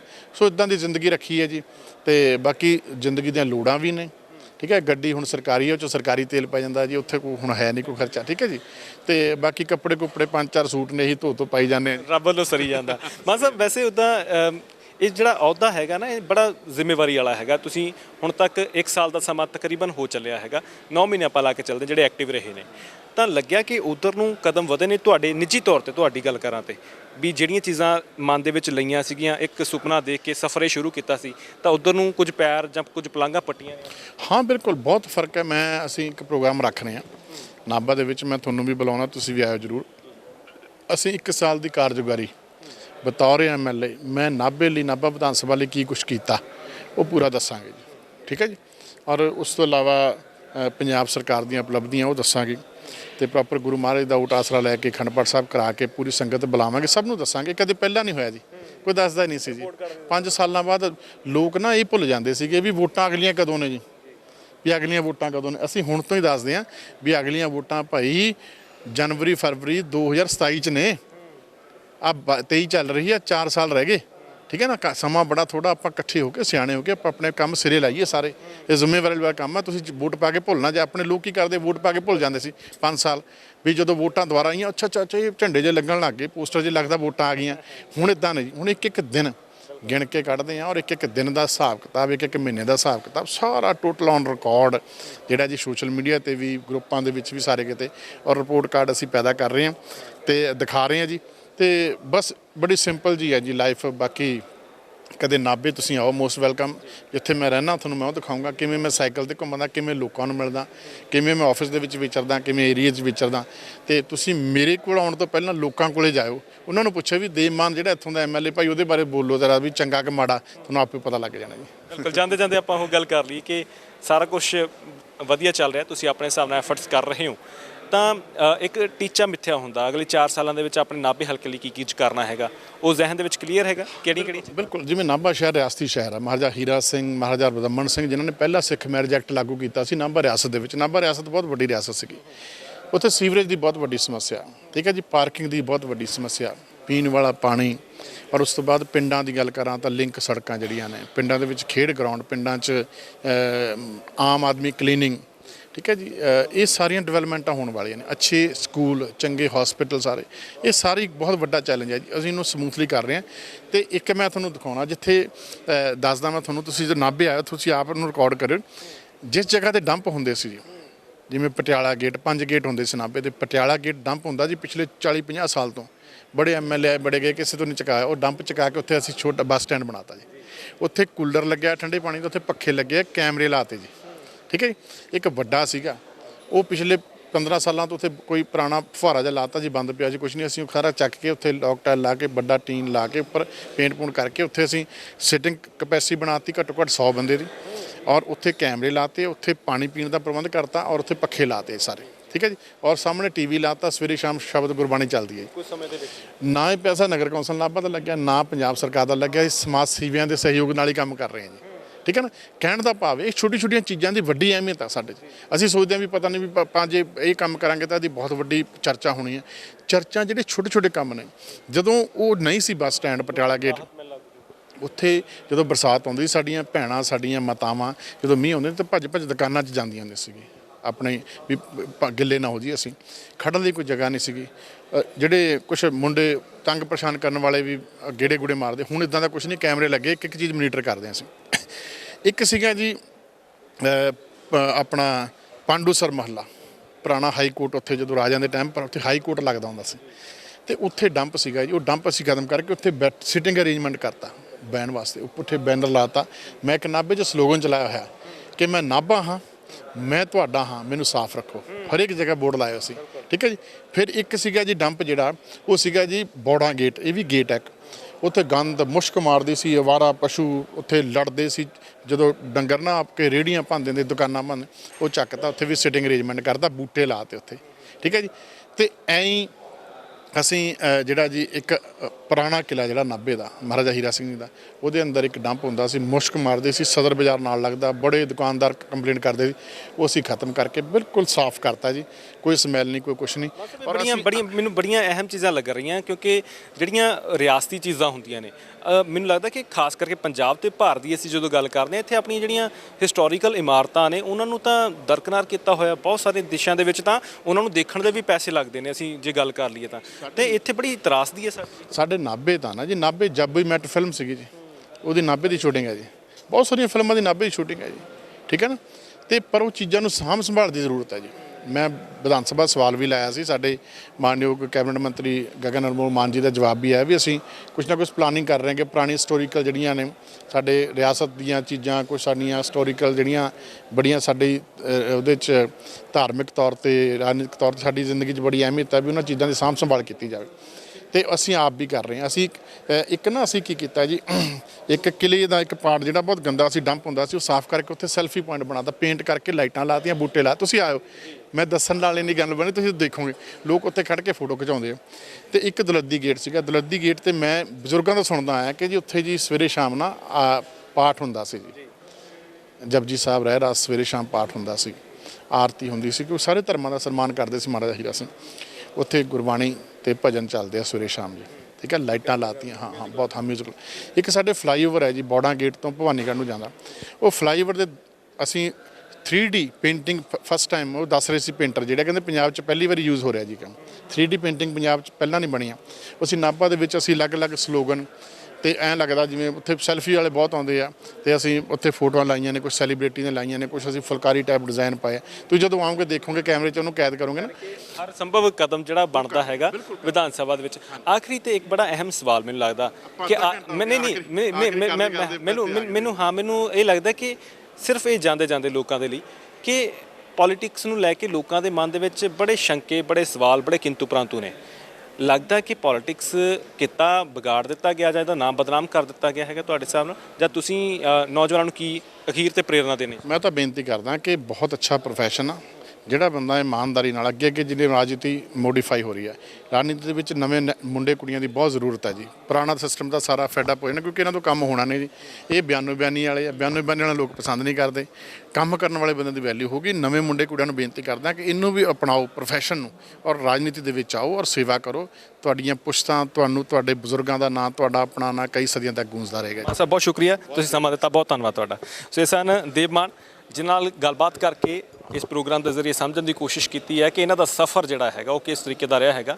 ਤਾਂ ਬੜੇ ਵਿਵਾਕ ਢੰਗ ਦੇ ਨਾਲ ਬਹੁਤ ਸਾਰੀਆਂ ਚੀਜ਼ਾਂ ਸਮਝਾਈਆਂ ਕਿ ਕਿਵੇਂ ਜ਼ਿੰਦਗੀ ਦੇ ਵੱਖ-ਵੱਖ ਪੜਾਵਾਂ ਦੇ ਵਿੱਚੋਂ ਨਿਕਲਦੇ ਹੋਏ ਇਹਨਾਂ ਦਾ ਸਫ਼ਰ ਜਿਹੜਾ ਜ਼ਿੰਦਗੀ ਦਾ ਹੈਗਾ ਉਹ ਇਸ ਮੁਕਾਮ ਤੇ ਪਹੁੰਚਿਆ ਕਿ ਅੱਜ ਇਹ ਇਸ ਪਵਿੱਤਰ ਸਦਨ ਦੇ ਅੰਦਰ, ਜਿੱਥੇ ਇਸ ਵਕਤ ਅਸੀਂ ਮੌਜੂਦ ਖੜੇ ਹਾਂ, ਇਸ ਪਵਿੱਤਰ ਸਦਨ ਦੇ ਅੰਦਰ ਜਿੱਥੇ ਲੋਕਾਂ ਦੀ ਕਿਸਮਤ ਦੇ ਫੈਸਲੇ ਹੁੰਦੇ ਨੇ, ਤਾਂ ਉਸ ਪਵਿੱਤਰ ਸਦਨ ਦੇ ਵਿੱਚ ਪਹੁੰਚਣ ਦੇ ਵਿੱਚ ਕਾਮਯਾਬ ਰਹੇ। ਤੁਸੀਂ ਇਸ ਬਾਰੇ ਕੀ ਸੋਚਦੇ ਹੋ?